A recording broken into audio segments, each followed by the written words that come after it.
गुरुर्विष्णु गुरुर्देवो महेश्वरः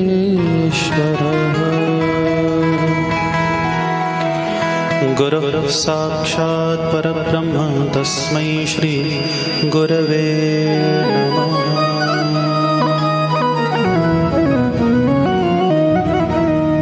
वन्दे देवयोमापतिं सुरगुरुं वन्दे जगत्कारणं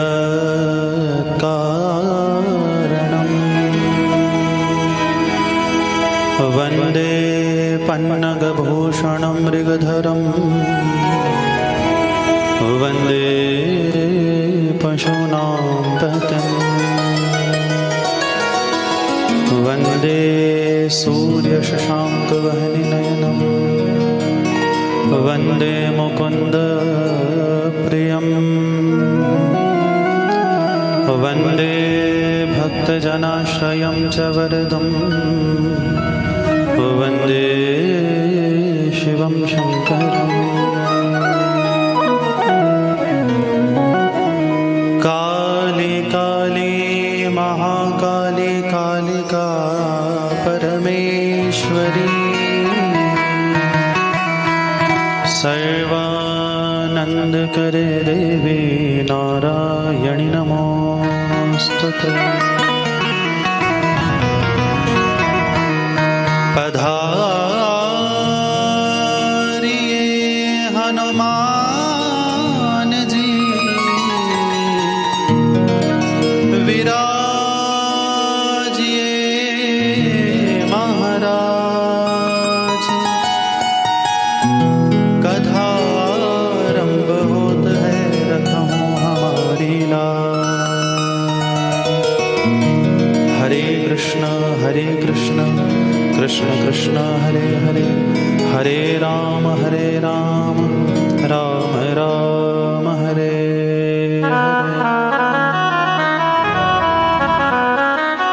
ओम ज्ञाननामृतेनांजनेन भगवते गीतामृताक्षमोहाय महामायाय देयं सदा परमज्ञमभिदोहं देवदासपदं शिवरञ्जनं शरणं प्रसादं पूर्णपालपावतिपातं वन्दे महापुरुषाय चरणारविन्दम्। बोलिए शंकर भगवान की श्री जगदम्बा मैया की श्री हनुमान जी महाराज की श्रीमद् सद्गुरुदेव सरकार की श्री माहुनाग भगवान की जय जय श्री राधे जय जय श्री राधे जय जय श्री राधे।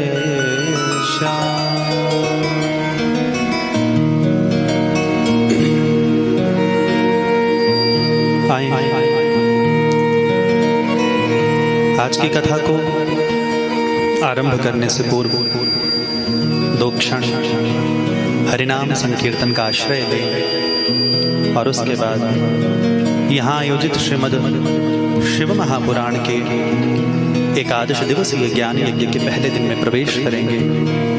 बोलिए शंकर भगवान की।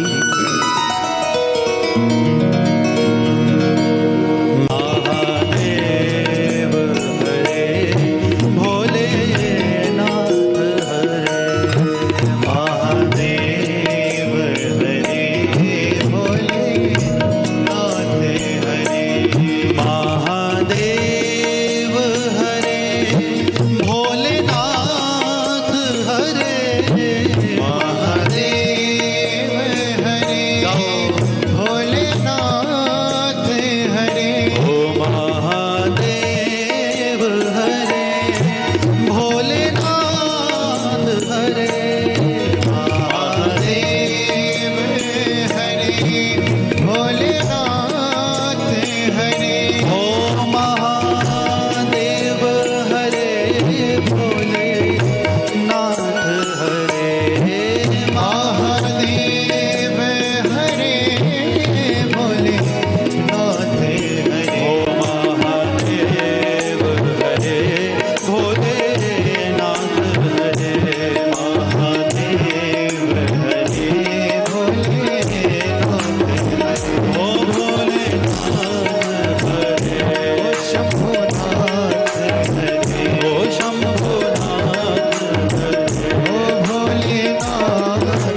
बोल शंकर भगवान की।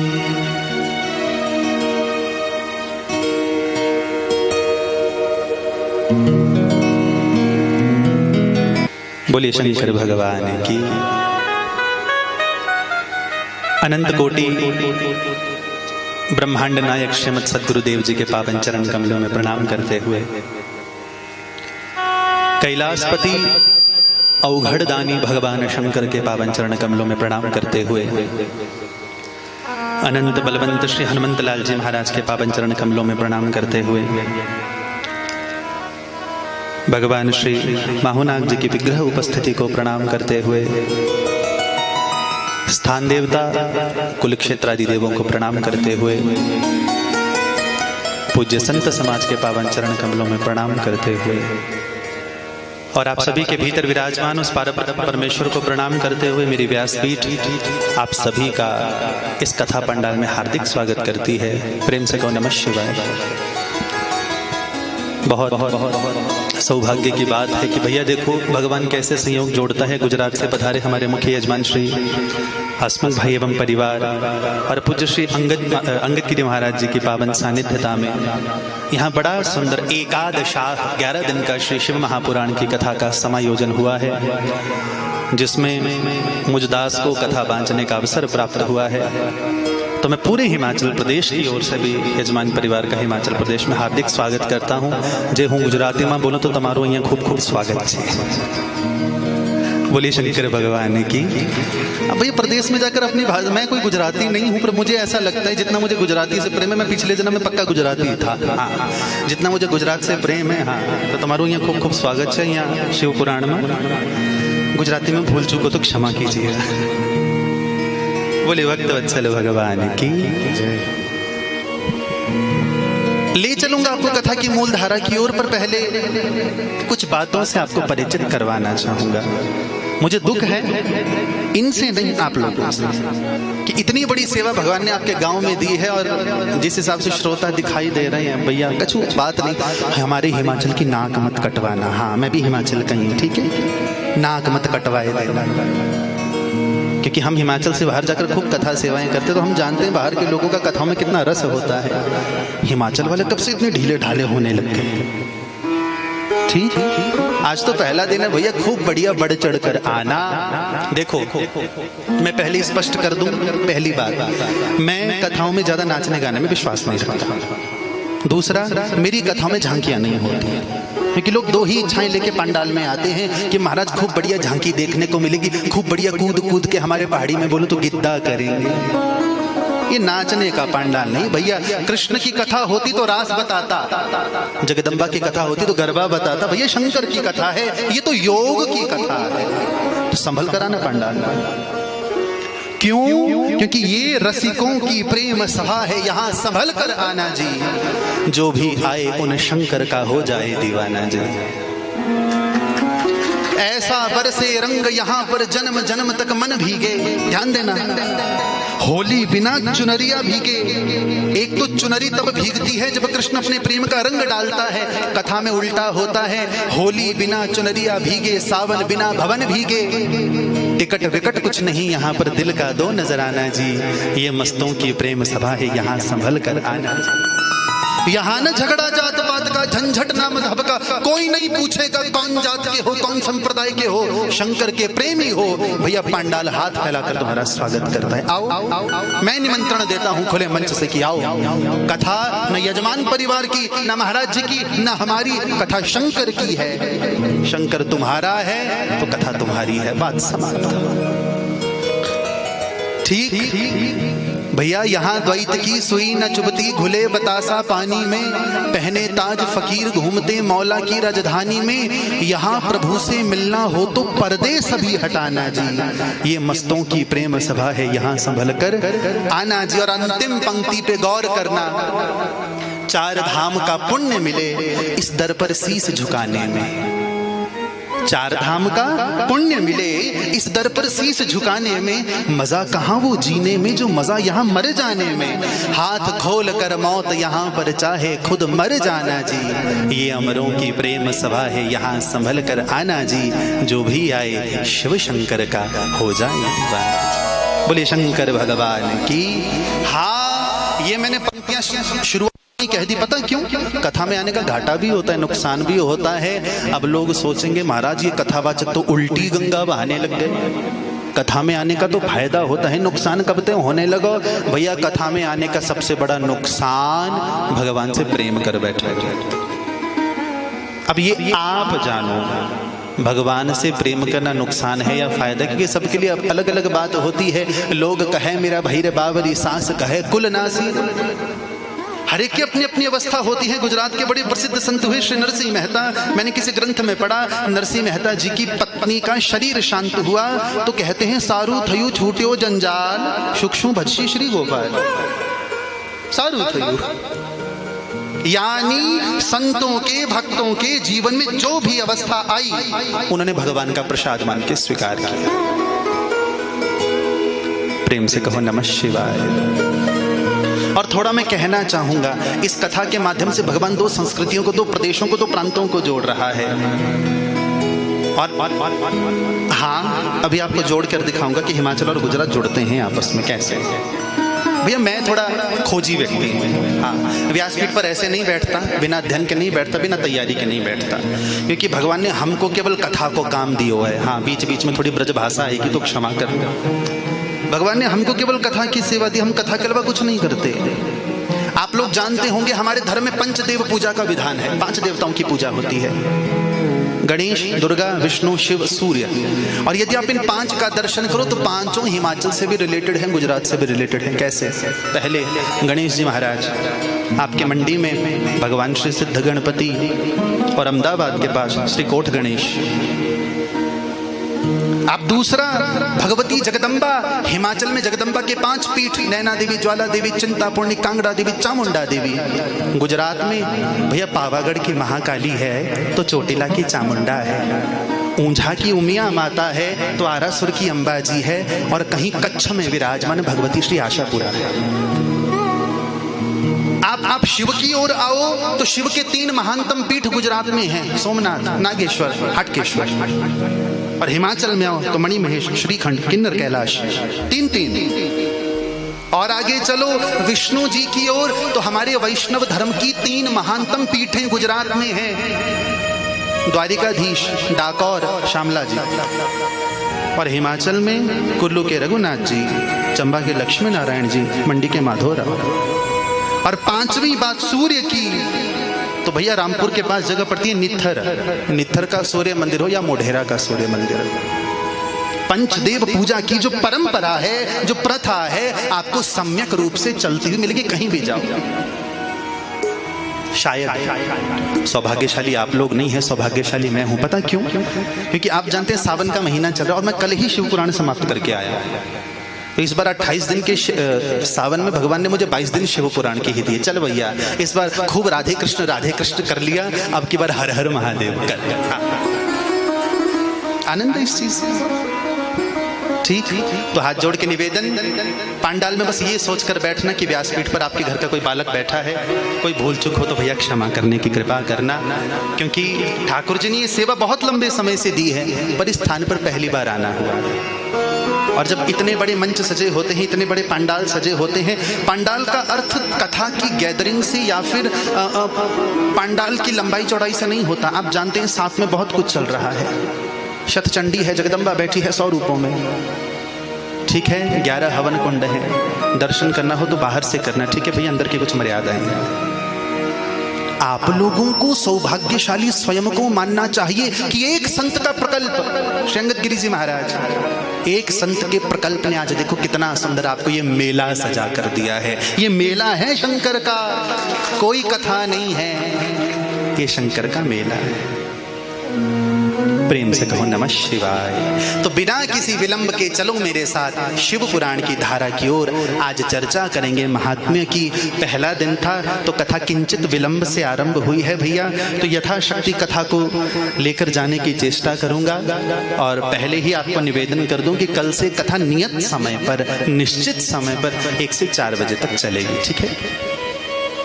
आज पहला दिन है और कोशिश करना कि कल जितने दिख रहे हो ना, आज कल से दुगने दिखना। हाँ, सच्ची बात कह रहा हूं आपको, व्यासपीठ पर जो व्यक्ति बैठता है ना, उसका बल श्रोता होते हैं। व्यासपीठ पर बैठे व्यक्ति का बल भीड़ होती है पंडाल। चलो बाकी किसी पुराण को उठाकर देख लो, भागवत हो, देवी भागवत हो, नैमिषारण्य से शुरू होते हैं। ये नहीं शुरू होता नैमिषारण्य से, शिव पुराण प्रयागराज से शुरू होगा। हजारों हजार ऋषि बैठे हैं, सामने आए भगवान वेदव्यास के शिष्य श्री सूत जी महाराज। ऋषियों ने प्रणाम किया। हे सूत महाप्राज्ञ, सर्व सिद्धांत विप्रभो, आख्याहि में कथा सारम पुराणानां विशेषतः। हे सूत, अरे ओ सूत जी महाराज, आप महाप्राज्ञ हैं। प्रज्ञा यानी बुद्धि, आपकी थोड़ी बुद्धि नहीं है, खूब प्रज्ञा है। आप हर प्रकार का सिद्धांत जानते हैं, हर प्रकार की थ्योरी जानते हैं, हर प्रकार का लॉजिक जानते हैं। सर्व सिद्धांत विद प्रभो, आख्या ही में कथा सारम, मुझे कथा का सार सुनाओ। श्री सूत जी महाराज हंसते हंसते कहते हैं, भैया कथाएं तो बहुत सारी हैं, कौन सा सार सुनाओ? तो ऋषि कहते हैं, पुराणानां विशेषतः, पुराणों का सार सुनाने की कृपा करें। भैया आप देखना, एक व्यक्ति की जिज्ञासा, एक व्यक्ति का प्रश्न हमेशा पूरे समाज का भला करता है। एक व्यक्ति की जिज्ञासा समाज का भला करेगा। जिस प्रकार एक संत का प्रकल्प आज आप लोगों को इतने बड़े यज्ञ के माध्यम से दिखाई दे रहा है, ऋषियों ने एक ने प्रश्न किया होगा कि कथाओं का सार सुनाएं। सूत जी सुनाने लगे, शिव पुराण बना, तो आप सुन रहे हो, हम सुना रहे हैं। यानी किसी एक की जिज्ञासा इतने वर्षों बाद भी आज आपके काम आ रही है, आज हमारे काम आ रही है। श्री सूत जी महाराज कहते हैं, शिवतोष करम दिव्यम शृणु वत्स रसायनम। अरे वत्स, अरे बेटा, वत्स कहते हैं बछड़े को।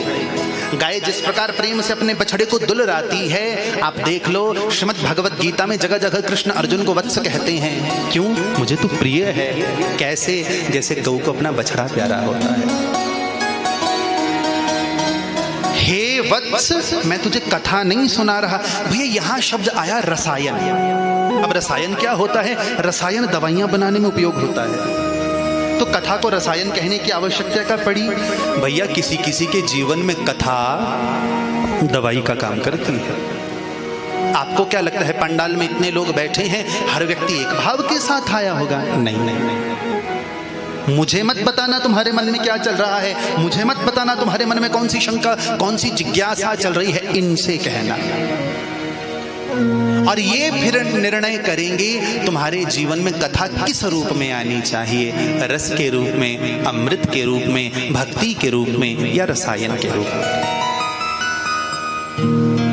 प्रेम से कहो नमः शिवाय, नमः शिवाय, नमः शिवाय। ग्रंथों ने कहा, जितासनो जितश्वासो जित संगो जितेंद्रिय। पहला नियम, आसन जीतो। शरीर को तो कष्ट देना पड़ेगा। इस समय कान में मीठी मीठी रुद्राष्टाध्यायी की ध्वनि आ रही है, और सच्ची बात कह रहा हूं, इतना अद्भुत इस समय वातावरण समुपस्थित हुआ पड़ा है। देखो ना भैया, आप सुनकर, मैं बोलकर, ये लोग गाकर शंकर को मना रहे हैं। भीतर वाले वेदों के हिसाब से शंकर को क्यों नहीं मानेगा? मानेगा, विश्वास रखेगा। वो भोला है। हाँ, सब देवता चतुर हो सकते हैं, अपने वाले तो भोले, एकदम ही भोले। एक बार क्या हुआ, एक चोर भोलेनाथ के मंदिर में चोरी करने गया। अब भैया भोलेनाथ के मंदिर में न तो सोना मिले न तो चांदी मिले, सोना चांदी मिले तो कन्हैया के मंदिर में जाओ। अब भोलेनाथ के मंदिर में कहाँ मिले? कछु न। रात को दरवाजा तोड़ा, भीतर गया, इधर देखा कुछ नहीं, इधर देखा, क्या चुराऊं क्या चुराऊं क्या चुराऊं क्या चुराऊं। भोलेनाथ की शिवलिंग के ऊपर एक बहुत बड़ी घंटी टंग रखी थी। चलो भैया भागते चोर की लंगोटी सही, घंटी ले जाएंगे, घंटी बेचेंगे तो 400-500 रुपया आ जाएगा, अपनी चोरी सफल। हाँ, सक्सेसफुल। अब चढ़ूं तो चढ़ू घंटी ऊंची, कहाँ चढ़ूं? चढ़ने को कुछ नहीं मिला। आव देखा ना ताव, शिव जी पर पैर रखा और चढ़ गए। और जो ही भोलेनाथ पर इसने दोनों पैर रखे, घंटी को चुराने के लिए चढ़ा, डम डम डमरू बजाते हुए भगवान शंकर प्रकट हुए। मैं तेरी तपस्या से प्रसन्न हूं, वरदान मांग। चोर कहता भोलेनाथ कुछ गड़बड़ तो नहीं हो गई, किसी और के पास जाते जाते हमारे पास आ गए। भोलेनाथ कहते नहीं। चोर कहता मैं चोरी करने के लिए आप पे चढ़ा। भगवान कहते झट तू झूठ बोलता है, कोई फूल चढ़ाता है, कोई फल चढ़ाता है, कोई बिल्व पत्र चढ़ाता है, तूने अपने आप को ही चढ़ा दिया। ये अपना भोला है भैया, ये शंकर है, ये शंकर है। क्योंकि जगत में पूजे जाने वाले सभी कंकर नहीं होते, जगत का जहर पीने वाले सभी शंकर नहीं होते, वो शंकर है। बोलिए शंकर भगवान की। बे सच्ची बात कह रहा हूं, जितनी ठाकुर जी ने सामर्थ्य दी है, जितनी बुद्धि दी है, मैं कथा बांटने की कोशिश करूंगा। कोशिश कि वेदव्यास जी ने पुराण लिखे और वेदव्यास जी खुद कहते हैं कि मैंने समझ नहीं पाया। अब ये आप जानो कितना समेट पाओगे। और जितनी देर कथा में बैठो मन ही मन चलता रहे। नमः शिवाय, नमः शिवाय, नमः शिवाय, नमः गाओ। हो हर हर भोले नमः शिवाय, हर हर भोले नमः शिवाय, ओम नमः शिवाय, नमः शिवाय, नमः शिवाय, ओम नमः शिवाय, ओ हर हर भोले नमः शिवाय, हर हर भोले नमः शिवाय। बोल शंकर भगवान की। इस मंत्र के पीछे की महिमा क्या है? ओम नमः शिवाय जपा जाए, नमः शिवाय जपा जाए, क्या है पूरा बताऊंगा, पर क्रम के साथ। एक चीज और स्पष्ट करूं कि जो आरंभ की 1-2 दिन की कथा होती है ना शिव पुराण की, वो कहीं कहीं आपको थोड़ी नीरस लग सकती है, स्पष्ट किए देता हूं। कारण इसमें योग की बात है, दर्शन की बात है, लिंग पूजन पार्थिव पूजन की बात है, इसमें शिव की ऐसी लीलाओं की बात है जो शिव को योगी राज सिद्ध करती है। तो हो सकता है कि आरंभ की कथा को किंचित नीरस लगे, तो भैया कुछ अन्य प्रसंगों को जोड़ता हुआ कथा का रस बनाए रखने की कोशिश करूंगा। क्योंकि मूलतः ठाकुर जी हमसे भागवत की भक्तमाल की सेवा लेते हैं, हनुमान कथा की सेवा लेते हैं, पर मैं सच्ची बात कह रहा हूं, शिव पुराण में आनंद खूब आता है। प्रेम से कहो नमः शिवाय, नमः शिवाय, नमः शिवाय। सूत जी कहते मुनियों सुनो, मैं तुम्हें वो दिव्य कथा सुनाऊंगा जो कैसी है। काल व्याल महात्रास विध्वंस करम उत्तमम, जो काल रूपी सर्प के भय को विध्वंस करने में श्रेष्ठ है, ऐसी कथा मैं तुमको सुनाऊंगा। संत कहते हैं गुरुदेव ये तो 11 दिन की कथा है, न सुनी जाए तो तुलसीदास जी कहते हैं एक घड़ी आधी घड़ी, आधी से पुनि आध, तुलसी संगत साध की हरे कोटि अपराध। एक घड़ी आधी से पुनि आध। शिव पुराण ने इससे भी आगे तुमको छूट दे दी, कथा नहीं सुन सकते, मन से प्रणाम कर लिया, शिव पुराण का फल मिल गया। प्रणाम करना। मैंने देखा है लोगों की बहुत बुरी आदत होती है, भैया तुम घर के चौबारे पर बैठे हुए हाथ में अखबार लिए चाय की चुस्कियां ले रहे हो, नीचे के रास्ते से ग्रंथ जा रहा है, उठकर प्रणाम किया करो। ग्रंथ कहता है हे मुनियों, जो श्रद्धा से भक्ति से भाव से इस ग्रंथ को मात्र प्रणाम भी करता है उसे शंकर की प्राप्ति होती है। क्यों? ये ग्रंथ नहीं है, ये साक्षात शंकर है। विश्वास से आना भैया। मानो तो मैं गंगा माँ हूं, ना मानो तो बहता पानी। ये आपको समझना। अब ऋषियों ने पूछा गुरुदेव इस ग्रंथ का विस्तार क्या है? तो सूत जी कहते हैं पहले इस ग्रंथ में 1,00,000 श्लोक थे। जैसे भागवत में स्कंद चलते हैं, रामकथा में कांड चलते हैं, भी शिव कथा में संहिताएं चलती हैं। हे ऋषिगण, पहले इस ग्रंथ में 1,00,000 श्लोक थे, 12 संहिताएं थी। भगवान वेदव्यास ने देखा इतना बड़ा ग्रंथ लोग तो दूर से ही प्रणाम करके निकल जाएंगे, तो सब पर कृपा करने के लिए वेदव्यास जी ने 1,00,000 श्लोक के ग्रंथ को छोटा किया। श्लोक बचे 24,000। हट गए। इसमें 7 संहिताएं हैं। विद्येश्वर संहिता, रुद्र संहिता, शतरुद्र संहिता, कोटि रुद्र संहिता, उमा संहिता, कैलाश संहिता, वायवीय संहिता, 7 संहिताएं। और एक एक संहिता मानो साक्षात शंकर का स्वरूप है। जो इस संहिताओं का सुनता है, पठन श्रवण करता है, उसको भगवान की कृपा की अवश्य प्राप्ति होती है। पर बात भैया विश्वास की आती है। तो आज श्री सूत जी महाराज शिव पुराण को प्रणाम करके कथा को आगे की ओर लेकर चलते हैं। वंदे शिव पुराणम ही सर्वदा हम प्रसन्नधि शिव प्रसन्नताम याया दद्यात् स्वपदयोरतिम। कि इस शिव पुराण को जो प्रेम से सुनता है, यदि उस पर शंकर खुश हो जाएं, तो क्या देते हैं? स्वपदयोरतिम, अपने चरणों का प्यार। कितनी सुंदर बात है। जब चरणों का प्यार ही मिल जाएगा ना भैया, तो कुछ और मांगोगे क्या? जब भगवान सामने प्रकट होते हैं, क्या मांगना चाहिए भैया? हम तो हाथ में पर्चा लिए घूमते हैं, गाड़ी दे दे, बंगला दे दे, सोना दे दे, चांदी दे दे, और फिर क्या कहेंगे? तन मन धन सब तेरा। एक अच्छी समझ नहीं आई भैया। माफ करना, हम भगवान के सामने ना डबल स्टैंडर्ड्स रखते हैं। हाँ, तन मन धन सब तेरा, और फिर कहेंगे सुख संपत्ति घर आवे। गजब है भैया, गजब ही काम। भगवान नहीं मांगता तुमसे कुछ। भगवान सामने खड़े हो, भगवान से क्या मांगना है, ये प्रहलाद से सीखो। प्रहलाद जी महाराज पर कृपा करने के लिए भगवान विष्णु नृसिंह रूप धारण करके प्रगटे। 46 श्लोकों में प्रहलाद जी महाराज स्तुति करते हैं। भगवान नृसिंह कहते हैं मांग। क्या मांगा प्रहलाद ने? यदि राशीष में कामान वरास्त्वं वरद ऋषभ, कामानां हृद संरोहम वरदस्तु वृणे वरम। दे सकते हो इतना दे दो, आज के बाद मांगने की कोई इच्छा ही ना हो। 7 वर्ष का बालक हमको बता रहा है कि भगवान से क्या मांगना है। भैया देखो, इसका अर्थ ये नहीं है कि भगवान से हम सुख संपत्ति ना मांगे। मांग कोई समस्या नहीं है। उससे नहीं मांगेंगे तो किससे मांगेंगे?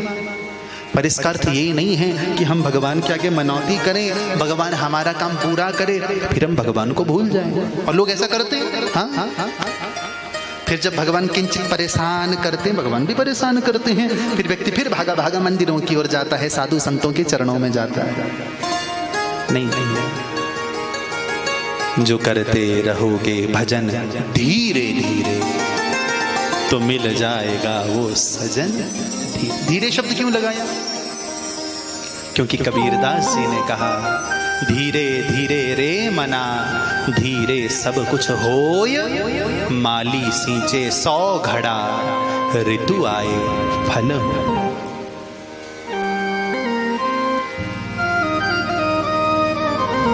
पर याद रखना मेरी बात का, क्या कहा शास्त्र ने कि भगवान शंकर इस कथा के श्रवण से प्रसन्न होकर अपने चरणों में प्रेम देते हैं। तो ऋषियों ने पूछा, गुरुदेव बाकी तो सब बढ़िया, कौन कौन से पापी इस कथा से मुक्त होते हैं? कौन कौन से? भैया देखो, पापियों की भी श्रेणियां कही हैं ग्रंथों ने। ये मानव पाप कृतो दुराचार रता खला, कामादि निरता नित्यम ते शुद्ध्यंतनेन वै। जो प्रतिदिन प्रतिक्षण प्रतिपल पाप में लगा है, वो भी इस कथा से मुक्त हो सकता है। भैया ग्रंथ तो एक बहुत बड़ी बात कह गया। आप मैं उतने पाप कर नहीं सकते जितने पापों से मुक्त ये शिव पुराण कर सकता है। कितनी बड़ी बात, नहीं कर सकते हम जीवन में उतने पाप। हे मुनिगणों, व्यक्ति पापी है, दुराचारी है, खल है, बुरे काम में लगा है, वो इस कथा से मुक्त होता है। गुरुदेव क्या कोई ऐसा उदाहरण है? हाँ, मेरे पास ऐसे एक नहीं दो उदाहरण है, सुनो। यहां बड़ी सुंदर एक कथा आई है भैया कि किरात नगर में एक ब्राह्मण रहता था जिसका नाम था देवराज। जिसका नाम था देवराज। और शास्त्र ने साथ में एक शब्द लगाई, ये वेद विमुख था, ये केवल नाम का ब्राह्मण था। हाँ, कोई पूजा नहीं, पाठ नहीं, जप नहीं, तप नहीं, कुछ नहीं। चोरी करता, शादीशुदा है पर एक पराई स्त्री से प्रेम कर बैठा। उस स्त्री से कहते हैं हम ते विवाह कर ले। कहा तेरे घर में माता पिता मुझे स्वीकार नहीं करेंगे। एक दिन इस देवराज ने घर में जाकर सोए सोए माँ बाप और पत्नी को मार दिया, सारा धन छीन कर ले आया, उस दूसरी स्त्री को दे दिया। बड़े आनंद से रहता, लोगों से धिक्कारते, लोगों से फटकारते, उसे कोई फर्क ना पड़ता। एक दिन क्या हुआ, किसी कारण से भैया वो ना भटकता भटकता पहुंचा कहां, प्रयागराज के पास एक जगह पड़ती है झूंसी, ग्रंथों में उसका नाम आया है प्रतिष्ठानपुर। वहां पहुंचा और अचानक वहां पहुंचकर देवराज को बड़ा भीषण बुखार हो गया। बुखार इतना हो गया कि चलने फिरने की सामर्थ्य नहीं रही। तो एक शिव मंदिर में पड़ गया। शिव मंदिर में शिव पुराण हो रहा था। पड़ा पड़ा क्या करे, कान कितनी देर के लिए बंद करेगा, भागकर कहीं जा नहीं सकता था। सुनने लगा, अनमना होकर अनमनस्क होकर सुनने लगा। भैया देखो, आप कथा मन से सुनो या बिना मन के सुनो, फल देगी। कैसे? आप इच्छा से भोजन करो या बिना इच्छा के करो, वो पेट को भरा भरा महसूस होगा ही होगा। भले तृप्ति न मिल पाएगी संपूर्ण, पर याद रखना। तो कथा सुनते सुनते सुनते सुनते सुनते कहीं कहीं मन रमने लगा। कथावाचक मंच पर बैठकर एक एक बात सुनाती से सुनने में बड़ा आनंद आता है। और वर्णन मिलता है, प्रचंड बुखार से तपती हुई देह से आज देवराज के प्राण छूटे। देवराज के प्राण छूटे तो भगवान यम के बड़े भयानक दूत इसे लेने आए। जो ही यमदूत लेने आए, भगवान शंकर के दूत आए, भागे। छोड़ो, कहां लेकर जा रहे हो? यमदूतों ने कहा, शिवगणों को प्रणाम है महाराज, ये एक नंबर का पापी है, जीवन भर खूब सारा पाप किया, हम इसे नरक लेकर जा रहे हैं, यमलोक लेकर जा रहे हैं। शिवगण बोले नहीं लेकर जा सकते, हम इसे शिवलोक लेकर जाएंगे। यमदूत हंसते हंसते बोले, महाराज इसका एक ऐसा कर्म बता दो जिससे ये शिवलोक जाए, हम इसके 100 कर्म गिना देंगे कि ये नरकों में जाएगा। भगवान शंकर के गण बोले हमें कुछ नहीं पता, इसने शिव कथा सुनते सुनते प्राण छोड़े हैं, ये शिवलोक ले जाएगा। गया भैया, तात्पर्य समझो, क्योंकि हमारे एक बड़ी सुंदर कहावत है, अंत मति सो गति। मरते समय आपकी मति जहां स्थित होगी, मरते समय आपकी बुद्धि जहां स्थित होगी, विश्वास के साथ कह रहा हूं, गति वे। और ग्रंथ कहते हैं, मरते मरते जिसकी बुद्धि में धन का ध्यान होता है, अगले जन्म में सांप बनता है। अंतमति सो गति। ऋषि कहते हैं, गुरुदेव एक प्रसंग सुन के हमको आनंद नहीं आया, एक और सुनाओ। तो आज सूत जी महाराज कथा को आगे बढ़ाते हैं। एवं कुजन संवासे ग्रामे बाष्कल संगीते तत्रैक बिंदुगो नाम विप्र आसीन महाधमः।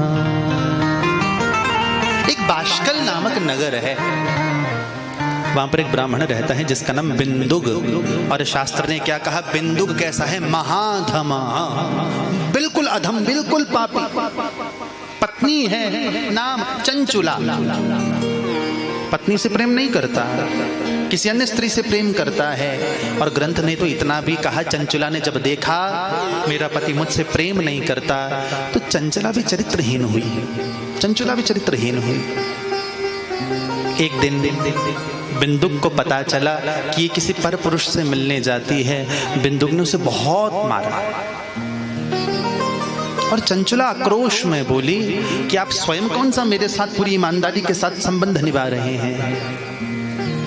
बिंदुक कहता है, एक स्त्री के लिए पति ही भगवत स्वरूप होता है। यह प्रवचन दे रहा है। चंचुला को जितना बन पड़ता, चंचुला उतनी बिंदुक की सेवा करती। बिंदुक मर गया। समझना इस कथा को। अब चंचुला के पोते पड़पोते हो चुके हैं, बूढ़ी हो चुकी है। एक दिन अपने बच्चों से कहा, मैं कहीं दूर तो नहीं जा सकती, पास के किसी तीर्थ में ले चलो। भैया दक्षिण भारत में कर्नाटक में एक स्थान पड़ता है जिसे हमारे ग्रंथों ने कहा गोकर्ण तीर्थ। ये कौन सा स्थान? ये वही स्थान जहां भागवत के महात्म्य की कथा आप लोग सुनते हैं। गोकर्ण ने धुंधुकारी को कथा सुनाई थी। और शिव पुराण में गोकर्ण धाम की क्या महिमा है। सर्वेषां शिवलिंगानां सार्वभौमो महाबलः चतुर्युगे चतुर्वर्ग सर्वपापापहारकः। धरती पर जितने भी शिवलिंग हैं उनका राजा गोकर्ण में बैठे भगवान महाबलेश्वर। सर्वेषां शिवलिंगानां सार्वभौमो महाबलः। सबसे ऊपर महाबलेश्वर। कैसे हैं? चतुर्युगे चतुर्वर्ण सर्व पापापहारकः। चारों युगों में चारों वर्णों का पाप हरने वाले हैं। कभी समय मिले दर्शन करना। और वह शिवलिंग कैसा है? जैसा गाय का सींग होता है, गोश्रृंग रूप में वहां पर शिवलिंग है। तो आज चंचुला अपने पोतों के साथ, बेटों के साथ भटकती भटकती पहुंची गोकर्ण। तो अम्मा तू घूम, हम थोड़ा टहल के खा के, जैसा होता ही है। तो बच्चे अपने अपने चले गए। ये टहलती टहलती किसी मंदिर में प्रणाम करती, किसी को धोक देती, किसी को जय जय करती आगे बढ़ रही। एक शिव मंदिर था, संभवतः महाबलेश्वर ही था। शिव पुराण चल रहा था। भैया शिव पुराण में ना अंतिम दिन की कथाओं में नरकों का वर्णन आता है। आएगा, सुना। और भैया वर्णन मिलता है शिव पुराण में। तो आज पंडाल में बैठे हुए चंचुला तो दहाड़े मार मार कर रोने लगे, दहाड़े मार मार कर। संत को बड़ा आश्चर्य हुआ जो कथा कर रहे थे। संत ने पूछा, देवी क्या हुआ? महाराज मेरा पूरा जीवन पापमय था। कभी पति की मन से सेवा नहीं की, कभी सास ससुर की मन से सेवा नहीं की। मैं तो मर्जी करती थी, मनमौजी थी मैं। आपने नरकों की गति सुनाई। मुझे लगता है अब तो यमदूत मुझे नुकीले नुकीले अस्त्रों से भेजेंगे। अब तो खौलते हुए तेल के कड़ाहों में मुझे डाला जाएगा। न जाने नरकों में कितनी प्रताड़ना मुझे दी जाएगी। मेरी रक्षा कीजिए। आप एकमात्र मेरे गुरुदेव हैं, मेरे आश्रय हैं। मैं आपके श्री चरणों का अवलंबन करती हूँ, मेरी रक्षा कीजिए। बड़ा आश्चर्य हुआ कथावाचक कि भैया अब इसमें क्या उपाय दूं? नहीं महाराज, मेरा पति भी ऐसे ही मर गया बिना भजन के। अब लगता है जीवन में भजन की जरूरत थी। तो आज उसी बात को सोच सोच के चंचुला रोती है। कृपा कीजिए। संत ने कहा, देवी ऐसा कर, शिव पुराण की कथा सुनी। अब शिव की उपासना कर। भैया देखो, शिव पुराण ऐसा कहता है यदि आप नमः शिवाय मंत्र का जाप भी करो तो गुरु से लेकर बिना गुरु के। प्रेम से कहो नमः शिवाय, नमः शिवाय, नमः शिवाय। मैं देख रहा हूं बहुत से लोग नमः शिवाय नहीं बोल रहे हैं। कोई बात नहीं भैया, हम हठ नहीं करेंगे। मजबूरी होती है अपनी अपनी। हाँ, मजबूरी होती है। भगवान का नाम नहीं लेना भी मजबूरी होती है।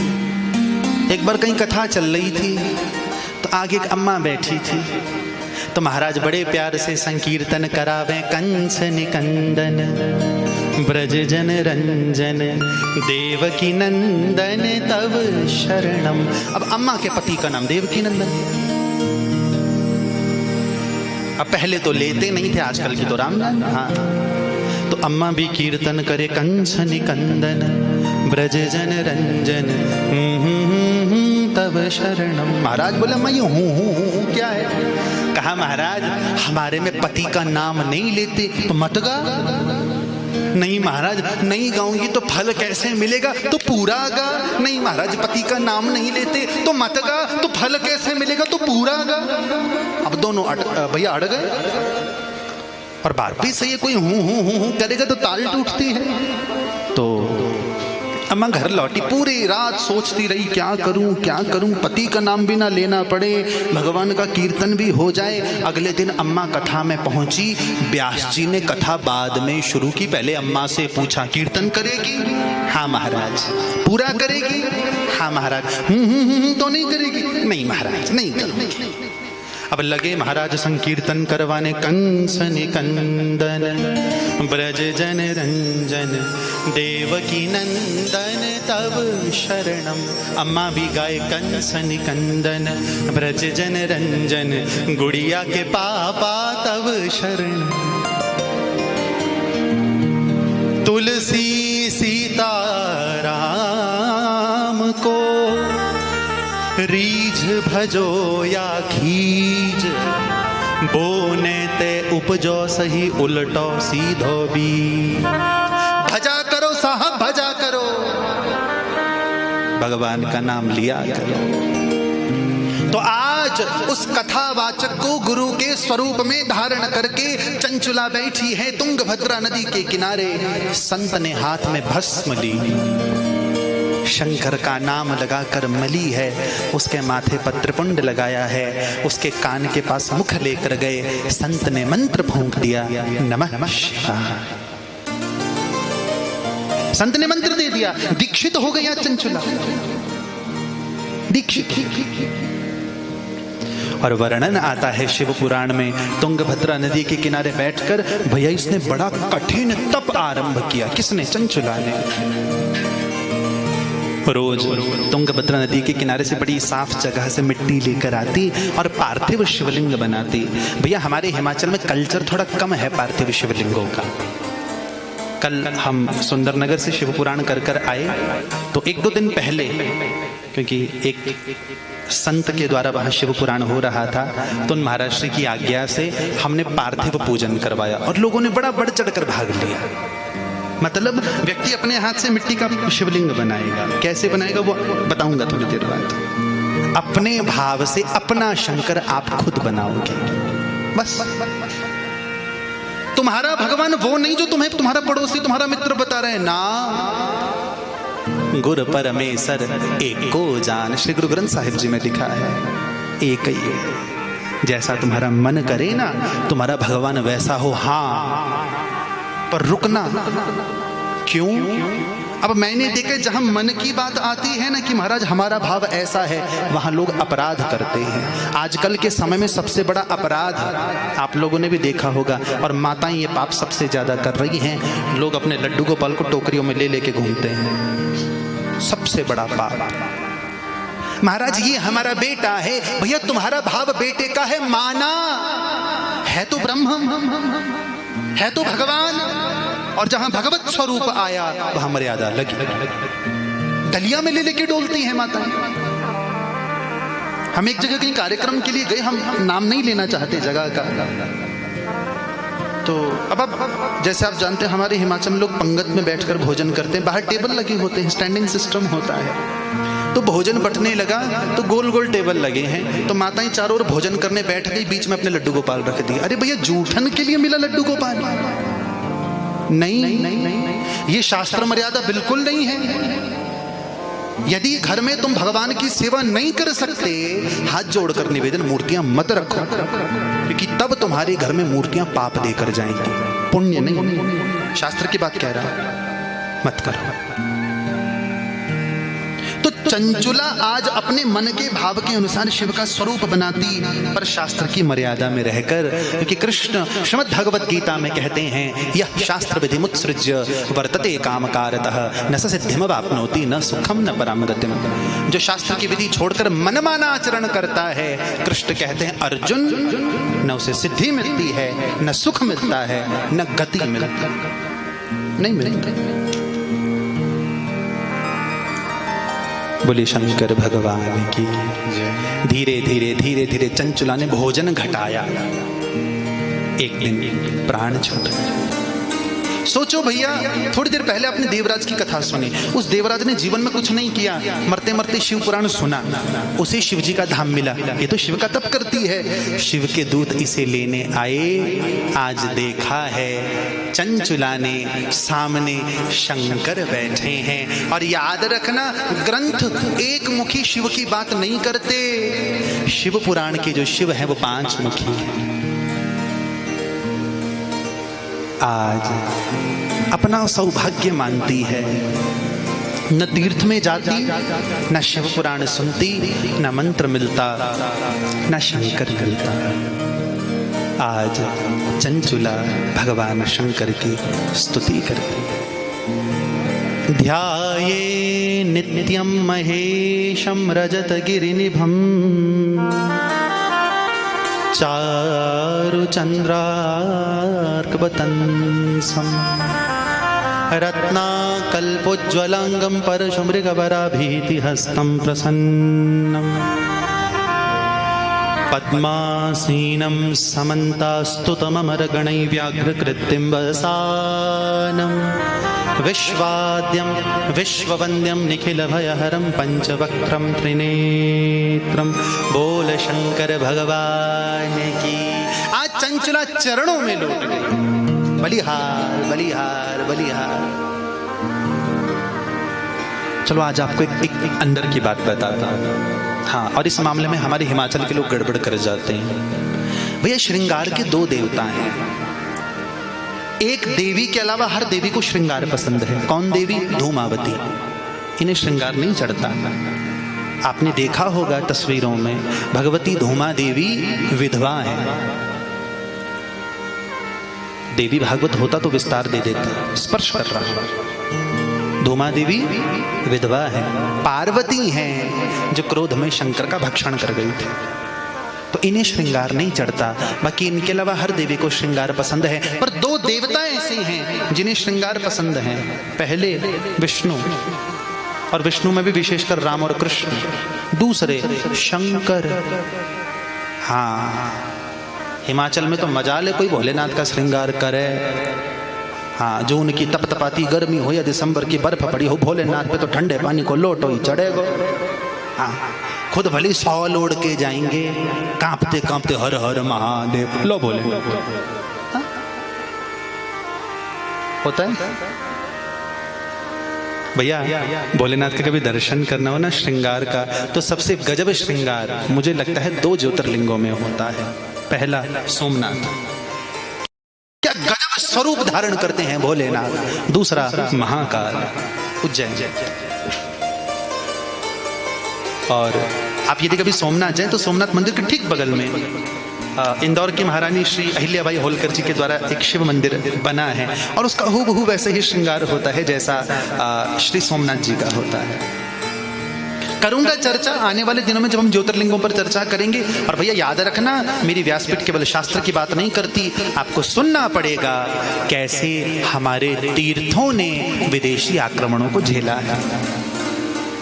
ठीक, हिंदू धर्म खड़ा यूं ही नहीं है, इतने वर्षों से लड़ा है, लड़ रहा है।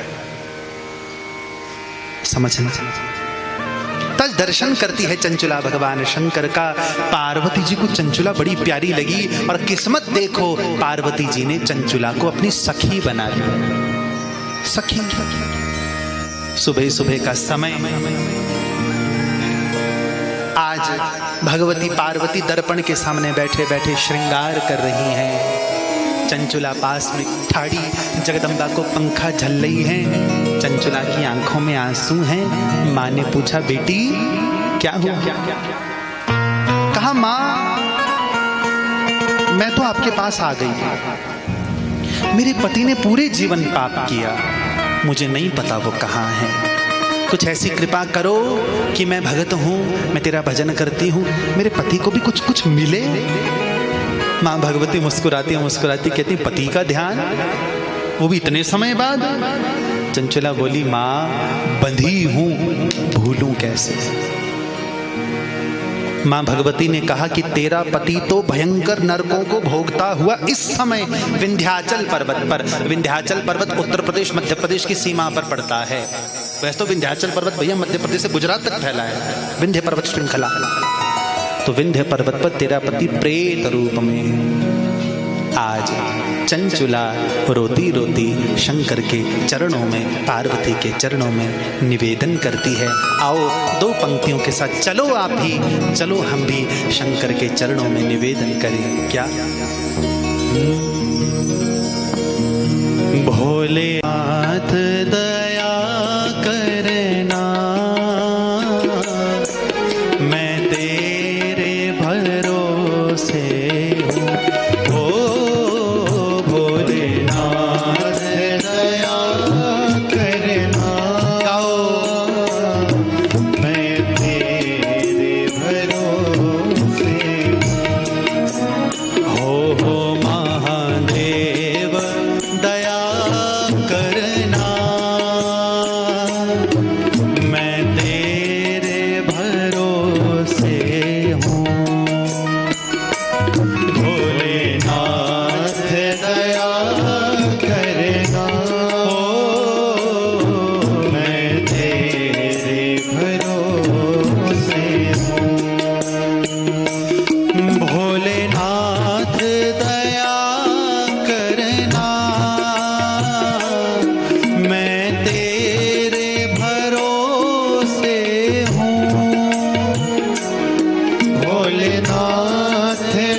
शंकर भगवान की।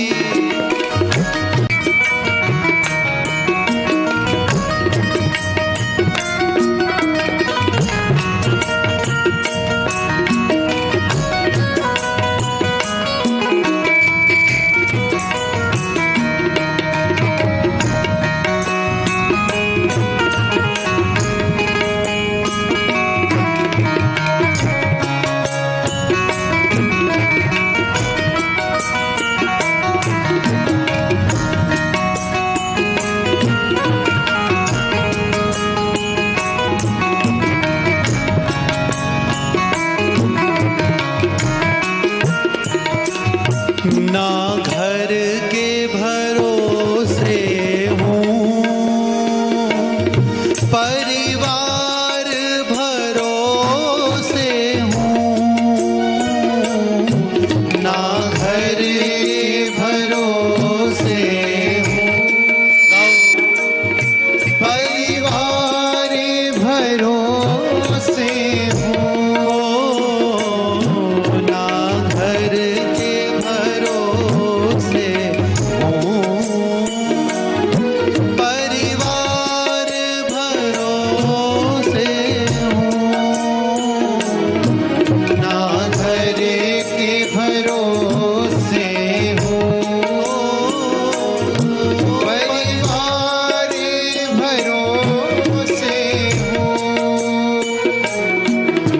भोलेनाथ दया करना।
शंकर भगवान की जय हो। प्रेम से कहो नमः शिवाय, नमः शिवाय, नमः शिवाय।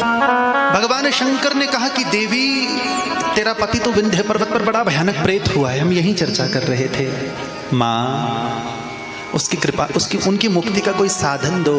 भगवती पार्वती कहती हैं, यदि तेरा पति शिव पुराण की कथा सुने मुक्त होएगा। अब सुनाए कौन? वो प्रेत को। वर्णन मिलता है शिव पुराण के महात्म्य में, भगवती जगदम्बा पार्वती ने तुम्बुरु को बुलाया। अब ये तुम्बुरु कौन है? हल्का सा स्पर्श। तुम्बुरु गंधर्वों के राजा हैं। तुम्बुरु घोड़े के स्वरूप में हैं और तुम्बुरु इतना सुंदर गाते हैं मानो साक्षात सरस्वती। बस इतना मान लो।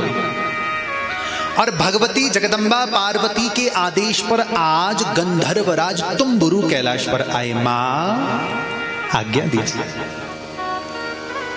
ये दास आपके चरणों में ऐसी कौन सी सेवा कर सकता है। माँ, मैं परमदम सौभाग्यशाली हूँ कि आज जगदम्बा ने मुझे स्मरण किया है। माँ भगवती कहती है, ये मेरी सखी है चंचुला, ले जा, इसके साथ जा। इसका पति भयानक प्रेत हुआ पड़ा है। कहाँ? विंध्य पर्वत पर। उसे कथा सुना शिव पुराण की। माँ मैं, हाँ, आज गंधर्वराज तुम्बुरु जी की आंखों से अश्रु बिंदु ढुलक आए। कितना बड़ा सौभाग्य जगदम्बा ने दिया। भैया देखो, बहुत बार कथाओं में ऐसा होता है, कथा बाँचते बाँचते हमारी आवाज डबडबाने लगती है। क्यों? बस यही विचार करके कि खाक मुझ में कोई कमाल रखा है। मेरे दाता, मुझे तो तूने संभाल रखा है। मेरी गलतियों पे डाल के पर्दा मुझे अच्छों में डाल रखा है। मेरा नाता खुद से जोड़कर मेरी मुसीबतों को टाल रखा है। मैं कब का मर गया होता, मुझे तेरी करुणा ने संभाल रखा है। ये कृपा की बात है साहब, कृपा की। तो आज तुम गुरु और दर्शन करो। पहली शिवपुराण की कथा पता कैसे हुई है? इतिहास में कथावाचक ने हाथ में एक तारा लेकर कथा गाई है। हाँ, अब तुम गुरु बोलेंगे तो नहीं, कथा गाएंगे। तो तुम गुरु आज भैया बिंदुक को शिवपुराण की कथा सुनाने पहुंचे। तो जैसे आप लोग भागवत में सुनते हो ना कि धुंधुकारी कथा सुनने बैठा, अंत में उसको एक बांस में बैठना पड़ा। तो आज जब तुम्बुरु जी गए हैं, तुम्बुरु जी ने क्या किया? अब बिंदुक बैठकर कथा नहीं सुन पा रहा, तो उन्होंने पाश से मंत्रों से बांधा बिंदुक को। सामने बैठा बिंदुक, इधर बैठे श्री तुम्बुरु जी, बगल में रोती रोती बैठी है चंचुला। आज गाते गाते गंधर्वराज तुम्बुरु शिव कथा बांचने लगे। और वर्णन मिलता है शिव कथा हो रही है, ये बात सुनकर हजारों हजार भक्त मुनि वहां कथा सुनने पहुंचे। कथा समाप्त हुई। भगवान शिव के दूत यान लेकर आए हैं, विमान लेकर आए हैं। बिंदु एक कथा के प्रभाव से शिव का हो गया, एक कथा के प्रभाव से। और इतना भी वर्णन आता है, जब शिव के गण, रुद्र के गण भैया बिंदुक को विमान में बिठाकर कैलाश पधारे, तो आज भगवान ने उसे अपनों में शामिल कर लिया। किसी कवि की चार बड़ी सुंदर पंक्तियां हैं, किसी को तख्त देते हैं, किसी को ताज देते हैं। कौन? ये। अब ये मतलब भगवान माहुना की चर्चा नहीं हो रही, ये माने जो भी आपके इष्ट हैं, राम हैं, कृष्ण हैं, जगदम्बा है, जो भी हैं। किसी को तख्त देते हैं, किसी को ताज देते हैं, किसी को सोज देते हैं, किसी को साज देते हैं। भलाई चाहते हो तो मांगना छोड़ दो इनसे, जो इनसे कुछ नहीं मांगे उसे आवाज देते। ये आवाज लगाता है, ये आवाज देता है। और यहाँ महात्म्य के अंतिम अध्याय में वर्णन आया है कि श्रीमद् शिव पुराण की कथा कैसे हो, कैसे हो।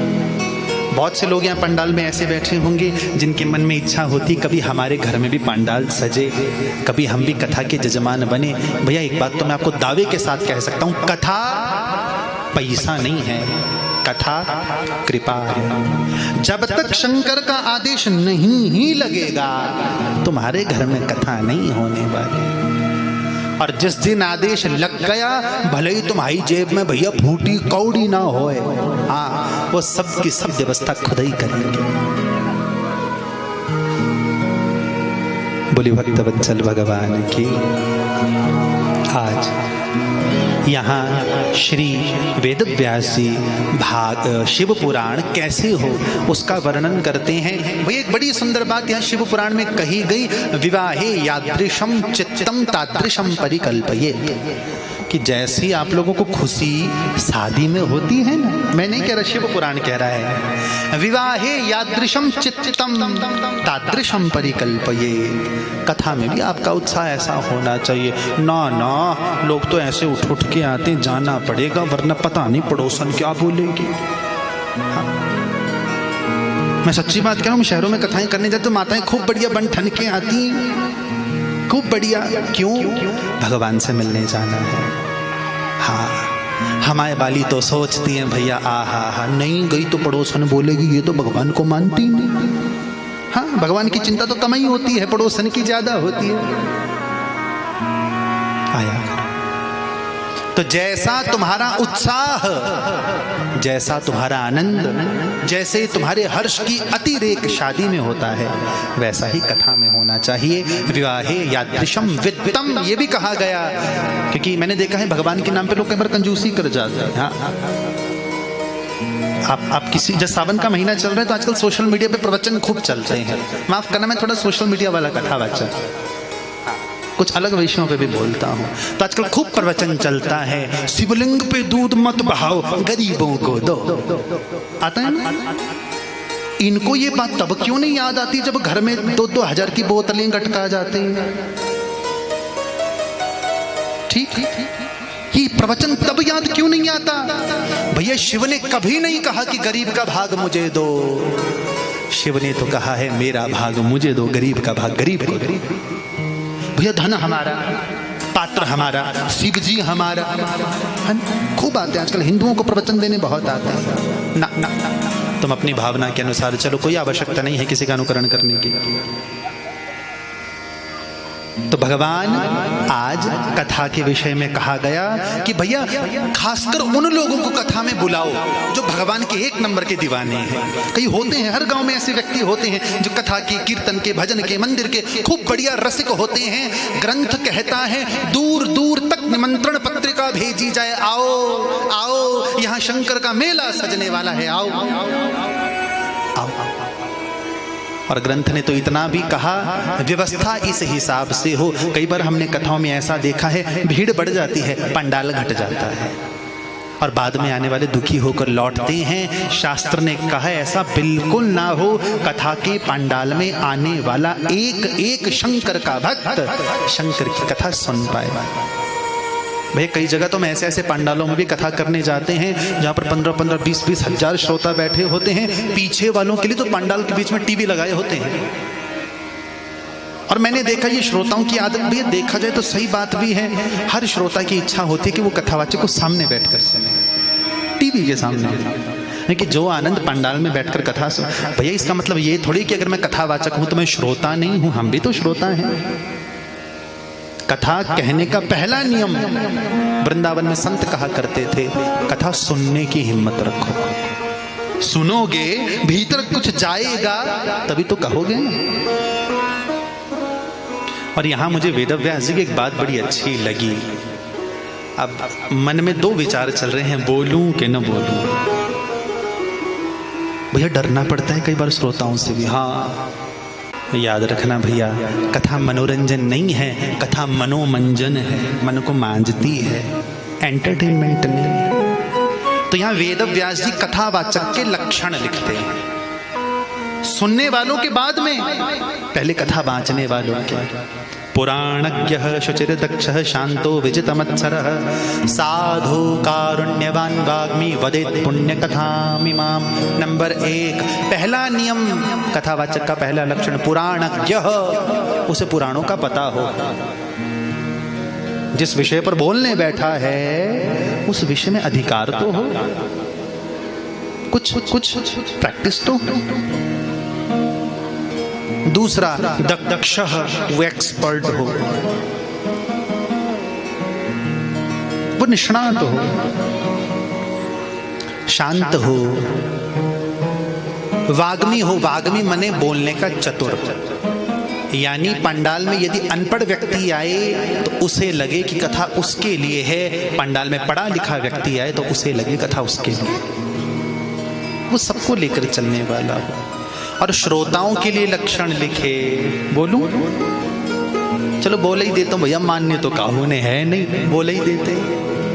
प्रेम से कहो नमः शिवाय, नमः शिवाय, नमः शिवाय। श्रोताओं के लिए पहला नियम, पहला कि श्रोता व्रत रख के कथा सुने। पर यहाँ एक बड़ी सुंदर बात मुझे ग्रंथ की लगती है। ग्रंथ ने कहा यदि व्रत रख के कथा सुनने में बाधा है, उससे अच्छा भोजन है। यानी जिससे आप कथा सुन पाओ बस। भैया धरती पर नहीं बैठ सकते, कुर्सी का सहारा लो, कोई मना नहीं करता।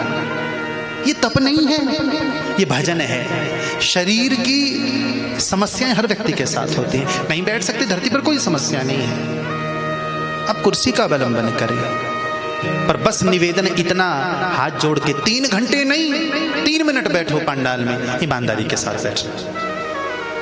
तुम्हें ये ना मतलब हो कौन आया कौन नहीं आया, क्या आया क्या नहीं आया, कुछ नहीं। 3 घंटे के लिए भूल जाओ, सब भूल जाओ। कथा का नियम है, कथावाचक के पंडाल में आने से पहले पंडाल में अपना स्थान ग्रहण करो, और कथावाचक के व्यासपीठ छोड़ने के बाद पंडाल छोड़ो। एक नियम और, आज के बाद ये नियम गांठ बांध लेना, किसी भी कथा में जाओ, क्या आप जब पंडाल में आओ, जिस स्थान पर बैठकर आपने कथा सुननी है, पहले उस स्थान पर झुककर ग्रंथ को प्रणाम करो, फिर बैठो। क्यों? प्रणामो दुख शमनः, प्रणाम करने से दुख का नाश होता है। और जब कथा के बाद उठो तो पहले झुक के प्रणाम करना, शास्त्र को, पुराण को, फिर उठना है। भैया छोटे छोटे उपाय हैं, बड़ा बड़ा असर देंगे, मानना।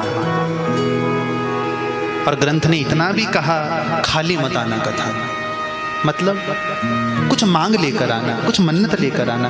भैया आपको हो ना हो, हमको पूरा विश्वास है इस कथा पर, ये खाली नहीं भेजेगी। आना, कुछ मांग लेकर आना, वो देगा। ये कल्प वृक्ष है। और खासकर वो स्त्रियां जो नंबर 1 गर्भ नहीं ठहर पा, नंबर 2 गर्भ स्खलित होता है, नंबर 3 बच्चे जन्म लेते ही मरते हैं, नंबर 4 एक संतान के बाद दूसरी संतान नहीं हो रही, नंबर 5 बालक बीमार रहते हैं। क्या कहा ग्रंथ ने? तया श्राव्या प्रयत्नतः, ऐसी स्त्रियों को विशेष रूप से कथा सुननी चाहिए। और एक छोटी सी बात और कहूँगा, भैया मुझे नहीं पता यहाँ बिल्वपत्र होते हैं कि नहीं होते हैं, होते हैं यहाँ पर? हाँ, तो जब कथा में चढ़ाने को फूल लाओ ना, फूल लाओ ना लाओ, बिल्वपत्र लाना। शिव पुराण चल रहा है। और एक छोटा सा उपाय देता हूँ आपको, चलो आज व्यासपीठ से, कल से जब पंडाल में आओ, चढ़ाने के बिल्वपत्र लाओ, बिल्वपत्र के 3 पत्तों पे राम राम लिख के आना, पीले चंदन से, किसी कामना के साथ चढ़ा कर जाना। भैया जरूरी नहीं कि आपका बिल्वपत्र ग्रंथ तक पहुंचे ना पहुंचे, इस तक पहुंच गया, काम हो गया, काम हो गया। ठीक, ध्यान रखना इस बात का। किसी भी कामना के साथ सूत जी महाराज कहते हैं, और 11 दिनों में किया गया इतना सा भी दान कथा के दौरान अक्षय होता है। और भैया आप लोग तो सौभाग्यशाली हैं। नंबर 1 संत की शरण में बैठे हैं, नंबर 2 भगवान की शरण में बैठे हैं, नंबर 3 यज्ञ नारायण की शरण में बैठे हैं, नंबर 4 ग्रंथ की शरण में बैठे हैं, और सबसे बड़ी बात सावन का महीना चल रहा है, भोलेनाथ का महीना चल रहा है। छोड़ो बारिश को भैया, ये इतना सारा का सारा तामझाम इसीलिए लगाया है, यहां तक आना जिम्मेदारी तुम्हारी, उसके बाद की जिम्मेदारी यजमान परिवार की। आओ तो भैया घर से नहीं तुम्हें पकड़ के कोई लाने आए, यहाँ तक आना तुम्हारी। तुम अच्छे से बैठो, अच्छे से कथा सुनो, उसके बाद भैया मैं नहीं मानता कि भंडारा होता है कथा में, ये भंडारा थोड़ा ही है, इसे हमारे ब्रज की भाषा में महाप्रसाद कहते हैं, ये महाप्रसाद है। आओ, मैं निमंत्रण देता हूँ, क्योंकि मैं भी मंडी का ही हूँ, मैं निमंत्रण देता हूँ, आओ, ये मौका बार बार नहीं मिलता साहब। बोली भक्तवत्सल भगवान की। जिसने दान किया, शास्त्र कहता है उसे शिवलोक की प्राप्ति होती है। महात्म्य के अंत में सूत जी बड़ी सुंदर बात कहते हैं, ये जन्म भाज खलु जीवलोके ये वै सदा ध्यायति विश्वनाथम वाणी गुणान् स्तौति कथं शृणोति श्रोत्रद्वयं ते भवमुत्तरन्ति। जो भगवान शंकर की कथा इन दो कर्णपुटों से सुनते हैं, भवमुत्तरन्ति, वो भव से पार हो जाता। भैया आप देखो ना कि भगवान आपको कथा में कितनी सारी एडवांटेजेस दे रहा है, कितनी सारी सरलताएं दे रहा है, सुविधाएं दे रहा है। अब ये आप जानो, राम नाम की लूट है, लूटी जाए लूट, 5 से पछताएगा जब कथा जाएगी।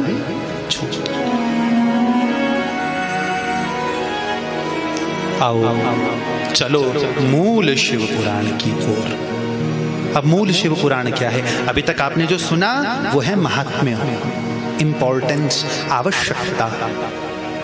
अब मूल कथा, पहली संहिता, नाम विद्येश्वर संहिता। विद्येश्वर संहिता के आरंभ में भगवान वेद व्यास श्री शंकर के बड़े सुंदर पंचमुख स्वरूप का वर्णन करते हुए प्रणाम करते हैं। आद्यंत मंगलमजात समान भाव मार्यं तमीशमजरामरमात्मदेवं पंचाननं प्रबल पंच विनोदशीलं संभावये मनसि शंकरमंबिकेशम्। जो शंकर कैसे हैं? आद्यंत मंगल, बड़ा प्यारा शब्द है। आदि से अंत तक जो मंगल है, किसका आदि? शंकर का। किसका अंत? शंकर का। अरे ना, जो हमारी शुरुआत से हमारे अंत तक मंगल करते हैं, शंकर तो वही है, शंकर तो वह। आद्यंत मंगलम अजात समान भाव, जो सबके लिए समान भाव रखते हैं। आर्यम तमीशम अजरामरम आत्मदेवम, वो अजर अमर हैं और आत्मा में रमण करते हैं। पंचाननम, उनके 5 मुख हैं। प्रबल पंच विनोदशीलम संभावये मनसि शंकरम अंबिकेशम, ऐसे अंबिकेश को हम प्रणाम करते हैं। बोलिए शंकर भगवान की जय। ऐसे भगवान शंकर को हम प्रणाम करते हैं। एतत् शिव पुराणम ही श्लोकार्धम श्लोकमेव च यः पठेत् भक्ति संयुक्तः स पापान् मुच्यते क्षणात्। क्या कहा वेदव्यास जी ने? इस ग्रंथ का आधा श्लोक भी पढ़ोगे ना, उसी समय पापों से मुक्त हो जाओगे। अब समस्या यहाँ ये उठती है कि हमें तो शिव पुराण का कोई श्लोक आता ही नहीं। आता है भैया, तुम सबको शिव पुराण के 2 श्लोक आते हैं। कौन सा? पहला नमः शिवाय, शिव पुराण ने कहा, और दूसरा त्रयंबकम यजामहे सुगंधिम पुष्टिवर्धनम उर्वारुकमिव बंधनान् मृत्योर्मुक्षीयमामृतात्। ये 2 श्लोक आते हैं, तुमको जपते रहा कर, जपना चाहिए। अरे ऋषिगणों, जो व्यक्ति कथा करवाना छोड़ो, कथा सुनना छोड़ो, ग्रंथ के समीप आकर भक्ति से प्रणाम भी करता है, मानो उसने सभी देवताओं को प्रणाम कर लिया। मान लो उसने अंबा सहित, गणपति सहित, कार्तिक सहित, नंदी सहित शंकर को प्रणाम कर लिया, पूजन कर लिया, जिसने ग्रंथ को प्रणाम कर लिया। क्योंकि मैंने आपको थोड़ी देर पहले भी बताया भैया, पहले पूर्व में यह ग्रंथ बहुत विशाल था। वेद व्यास जी ने इस ग्रंथ को सूक्ष्मता प्रदान की, थोड़ा छोटा कर दिया आपके और मेरे लिए। बात भी सही है, 24,000 श्लोक की कथा 11 दिन में हो रही है। 1 लाख श्लोक का होता तो होनी थी ना 40-45 दिन की कथा। ये कृपा की है। श्री यहाँ आरंभ में भैया ऋषियों का ब्रह्मा की वार्ता आती है। ऋषियों ने ब्रह्मा जी से पूछा, ब्रह्मा जी कृपा करके बताइए शंकर की प्राप्ति कैसे होगी। जो बात कहने जा रहा हूं इसको गांठ बांध लेना। शिव पुराण में शिव की प्राप्ति के 3 रास्ते बताए, 3 ही तरीकों से शिव जी मिल सकता है, चौथा कोई नहीं। क्या?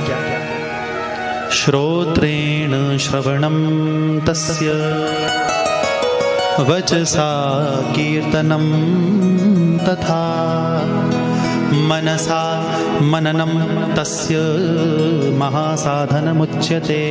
पहला नियम, पहला रास्ता शिव को पाने का श्रोत्रेण श्रवणम तस्य, उसकी कथा सुनना, उसके भजन सुनना, ये हुआ पहला रास्ता। दूसरा रास्ता वचसा कीर्तनम तथा, वाणी से उसका कीर्तन करना। और तीसरा मनसा मननम तस्य महासाधन मुच्यते, कभी अपने कमरे के भीतर जाओ, जीवन में कोई दुख लगे ना, होता है भैया जीवन में ऐसी अवस्थाएं आती, व्यक्ति हताश होने लगता है, कमरे के भीतर जाओ, दरवाजा बंद करो, सामने शंकर को रखो, रो लो, कोई समस्या नहीं, सामने अपने कन्हैया को रखो, अपने राम जी को रखो, अपनी भवानी को रखो, रो लो।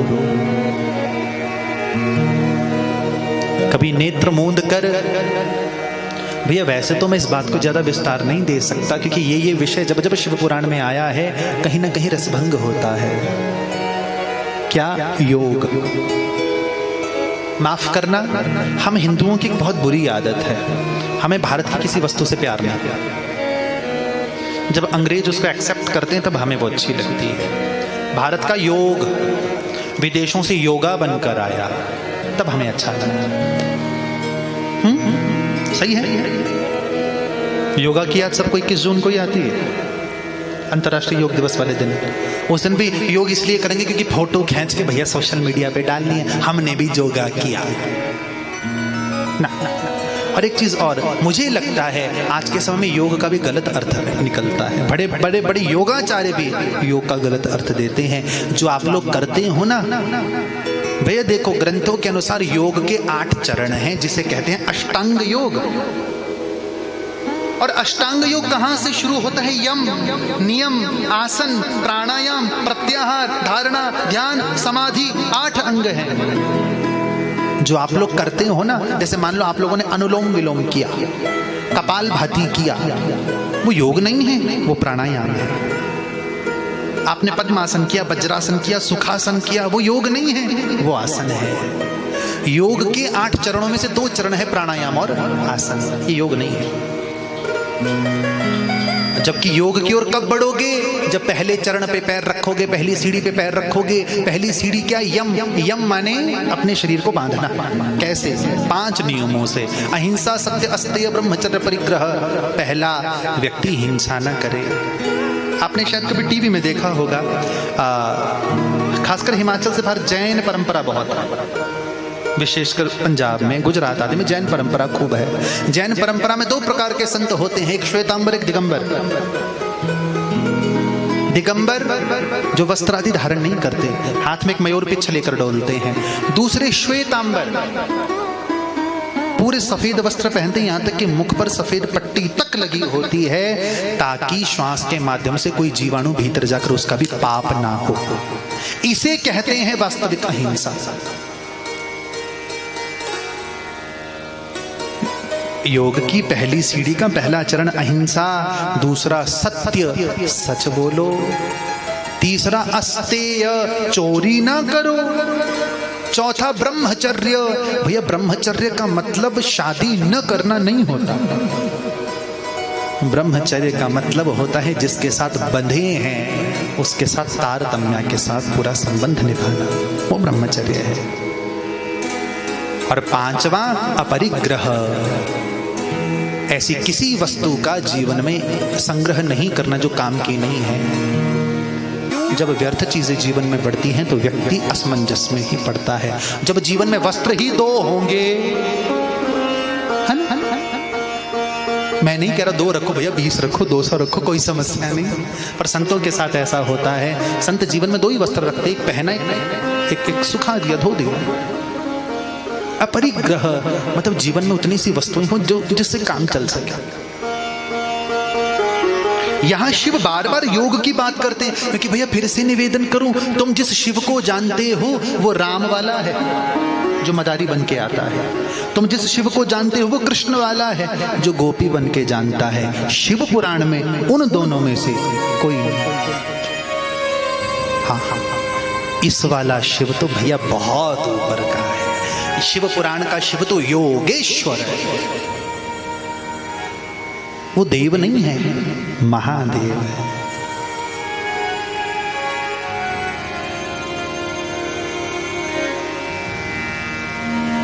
शंभु शरणे पड़ी मांगू घड़ी रे घड़ी, कष्ट काटो दया करी ने दर्शन आपो। कृपा करो नाथ कष्ट काटो, दया करो दर्शन। तो ब्रह्मा जी कहते हैं भगवान को पाने की 3 विधाएं, पहला सुनना, दूसरा गाना, तीसरा ध्यान करना। सृष्टि का आरंभ हुआ, श्री विष्णु जी के नाभि कमल से ब्रह्मा जी प्रकटे। ब्रह्मा जी ने देखा भैया इधर उधर तो कोई नहीं है। ब्रह्मा जी को विष्णु जी का दर्शन, अरे ओ कौन है तू? हाँ, शिव पुराण की कथा थोड़ी सी अलग चलती है, कौन है तू? विष्णु जी हंसते हंसते कहते मुझे नहीं पहचाना। ब्रह्मा जी कहते मैं तुझे क्यों पहचानने लगा? मैं इस दुनिया को बनाने वाला हूँ, पालन करने वाला हूँ, नष्ट करने वाला हूँ। विष्णु जी कहते हैं ये तीनों काम तो मैं करता हूँ। तो दोनों में विवाद होने लगा। अब यहाँ एक प्रश्न उठता है, ब्रह्मा और विष्णु में विवाद होने लग जाए तो हमारी और आपकी क्या बिसात? नहीं भैया, ये केवल लीला है। और लीला क्यों है आप 2 क्षण में समझ जाओगे। दोनों में विवाद बढ़ने लगा, किस बात को लेकर? मैं श्रेष्ठ। और ग्रंथ कहते हैं अचानक जब दोनों के बीच में युद्ध की स्थिति उत्पन्न हुई, दोनों ने एक दूसरे को मारने के लिए हाथ में अस्त्र उठाए, शस्त्र उठाए। और ज्यों ही दोनों एक दूसरे पर प्रहार करने लगे, भगवान शंकर एक अग्नि के बने हुए खंबा के रूप में, शिवलिंग के रूप में दोनों के मध्य में प्रकट हुए। भैया बड़ा ऊंचा वो अग्निलिंग। दोनों के हाथ से अस्त्र शस्त्र छूट गए। ब्रह्मा जी विष्णु जी से बोले भैया ये अचानक कहां से आया? चलो ऐसा करते हैं, इसका और छोर ढूंढते हैं। ब्रह्मा जी हंस बन के चले ऊपर कि मैं इसका ऊपर वाला सिरा ढूंढ के आऊंगा। और विष्णु जी वाराह बन के गए नीचे, मैं इसका नीचे वाला सिरा ढूंढ के आऊंगा। भैया बहुत चले, न और न छोर। ऊपर जाते हुए ब्रह्मा जी को रास्ते में केतकी का फूल मिला। केतकी एक प्रकार का पुष्प होता है और वो गिर रहा था। ब्रह्मा जी ने पूछा कहां से गिर रहा है? कहा इस शिवलिंग के ऊपर से गिर रहा हूं। कब से गिर रहा है? मुझे गिरते गिरते 40,000 साल हो गए। ब्रह्मा जी सोचे भैया इसको गिरते गिरते 40,000 साल हो गए, हमको तो पहुंचते पहुंचते ही फिर ऐसा कर मैं तुझे साथ लेके चलता हूँ। विष्णु जी को कह दियो कि हाँ इन्होंने ऊपर वाला सिरा ढूंढ लिया, मुझे ऊपर से ही लेकर आए। ऐसा ही हुआ, ऐसा ही। विष्णु जी आए, विष्णु जी को छोर नहीं मिला। ब्रह्मा जी ने कहा ये देखो हम केतकी का फूल ले आए, वो भी ऊपर तैर, हम तो जीत गए। विष्णु जी को बड़ी प्रसन्नता हुई। विष्णु जी कहते वाह वाह वाह, ब्रह्मा जी जैसा तो कोई नहीं, जय हो, प्रणाम है आपको, जय जयकार है आपकी। ब्रह्मा जी विष्णु का पूजन करने लगे। भगवान शंकर प्रकट हुए। भगवान शंकर ने कहा रुको ब्रह्मा जी, ढूंढे आए छोर। अब ब्रह्मा जी मौन। भगवान ब्रह्मा जी से तो कुछ नहीं बोले, विष्णु जी से कहा आपने सत्य का साथ दिया, मैं आपको वरदान देता हूं, आज के बाद हर तीर्थ में, हर यज्ञ में आपकी पूजा होगी। आप धरती पर आए कष्टों का निवारण करने के लिए अलग अलग अवतार धारण करके आओगे, आपके हर अवतार में मैं आपका साथ दूंगा। और जहां तक रही बात ब्रह्मा की, भगवान शंकर के यहां से एक भयानक पुरुष उत्पन्न हुआ, नाम भैरव। एक चीज और स्पष्ट करूं, आप में से बहुत लोग वैष्णो देवी की यात्रा पर गए होंगे। हमारे देश में जितना मान 4 धाम की यात्रा का है, उतना ही वैष्णो देवी का है। वैष्णो देवी की यात्रा तब तक पूरी नहीं होती जब तक लोग भैरव घाटी जाकर दर्शन ना करें, है ना? पर याद रखना वो भैरव अलग है, ये भैरव अलग है। वो जो है ना, वो भैरवनाथ है, एक नाथ संप्रदाय के साधु। ये भगवान भैरव हैं, ये भी जगदम्बा के साथ। आप कभी महामाई का चित्र देखो तो आगे हनुमान जी महाराज चलते हैं ध्वजा लिए, पीछे पीछे भैरवनाथ। तो आज भैरव ने आव देखा ना ताव, क्रोध से ब्रह्मा जी का 5वां मुख, 5 मुख थे ब्रह्मा जी के, विच्छेद कर दिया और जो ही अन्य 4 शिरों को काटने के लिए भागने लगे, विष्णु जी ने क्षमा मांगी, क्षमा कर प्रभु, क्षमा कर दो इनको, इनसे त्रुटि हो गई। ब्रह्मा जी ने भी क्षमा मांगी है।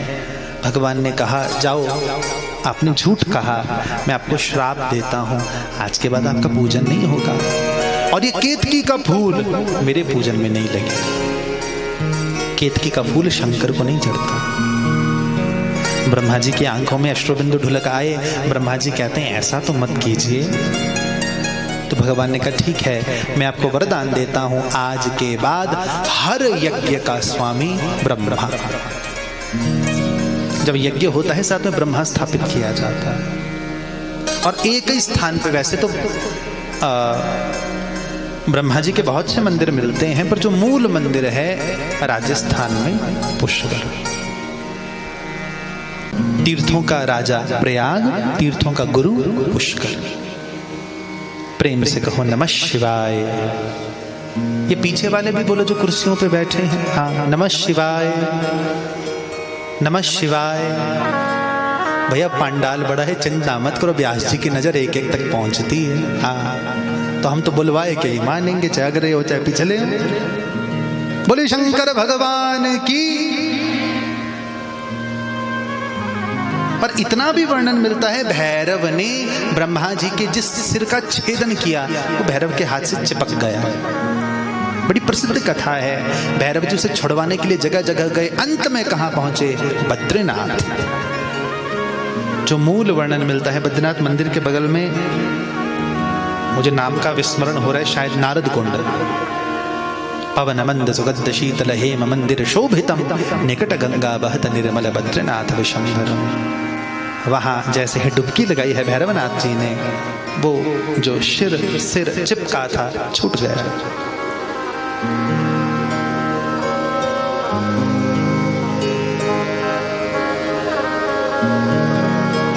भगवान शंकर बारंबार ब्रह्मा जी को, विष्णु जी को कहते हैं कि मेरी पूजा 2 प्रकार से होती है, मूर्ति में या शिवलिंग में। मूर्ति से बढ़िया मेरा पूजन शिवलिंग में हो,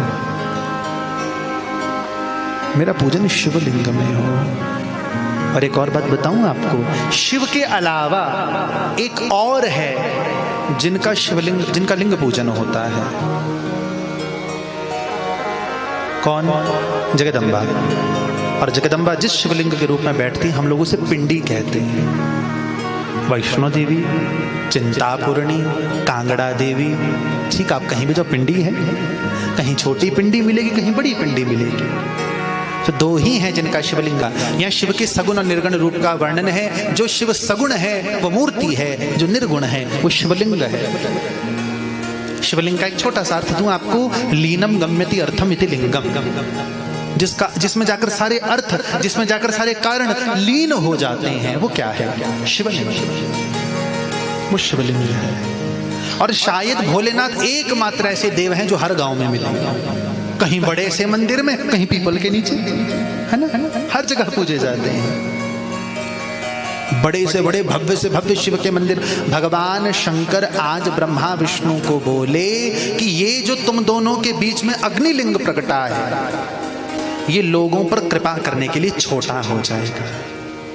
आज से यह स्थान अरुणाचल कहलाए। अब लोगों के मन में जिज्ञासा उठती है कि यह घटना अरुणाचल प्रदेश की है ना। मैं आपको स्पष्ट करूं, दक्षिण भारत में एक पर्वत है जिसका नाम है अरुणाचल। वो शिवलिंग आज भी वहां दर्शन देता है, नाम चिदंबरम। भारत का सबसे बड़ा मंदिर श्री क्षेत्र चिदंबरम तमिलनाडु में पड़ता है। ये वही अग्निलिंग है। और भगवान ने कहा आज के दिन मैं तुम दोनों के मध्य में लिंग रूप में प्रकटा हूं। आज से यह दिन शिवरात्रि के रूप में जाना जाएगा। जो इस दिन मेरी पूजा करेगा, जो इस दिन मेरी उपासना करेगा, वो मेरे स्वरूप को प्राप्त करेगा। एक छोटी सी बात पे ध्यान देना, मैंने देखा है आजकल ना एक नया सा प्रारूप चला है। जब शिवरात्रि होती है ना, तो शहरों में शिव जी की बारात निकलती है। भैया किसी ग्रंथ में नहीं लिखा कि शिवरात्रि के दिन शिव पार्वती का विवाह हुआ है। किसी ग्रंथ में नहीं लिखा।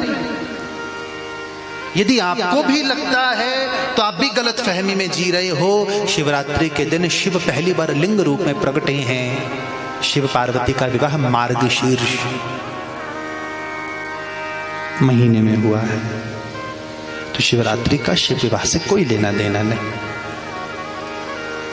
भगवान दोनों से कहते हैं कि तुम शिवलिंग के रूप में मेरी पूजा करो। भगवान शंकर शिवरात्रि की, क्योंकि आप लोग जानते हैं शिवरात्रि एक ऐसा त्योहार है, ये दिन का त्योहार नहीं, ये रात का त्योहार है।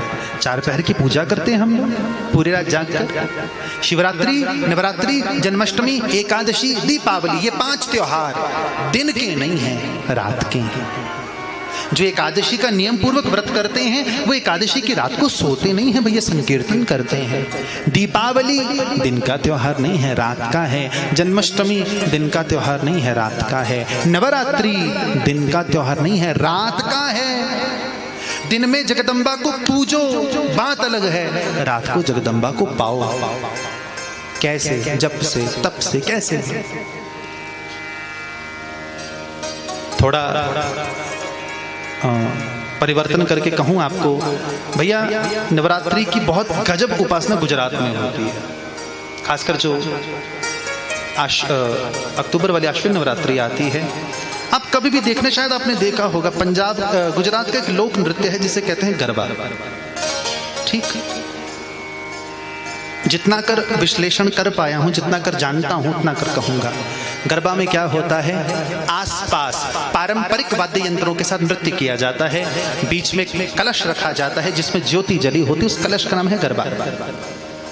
ठीक, वो कलश गर्भवती स्त्री का प्रतिनिधित्व करता है।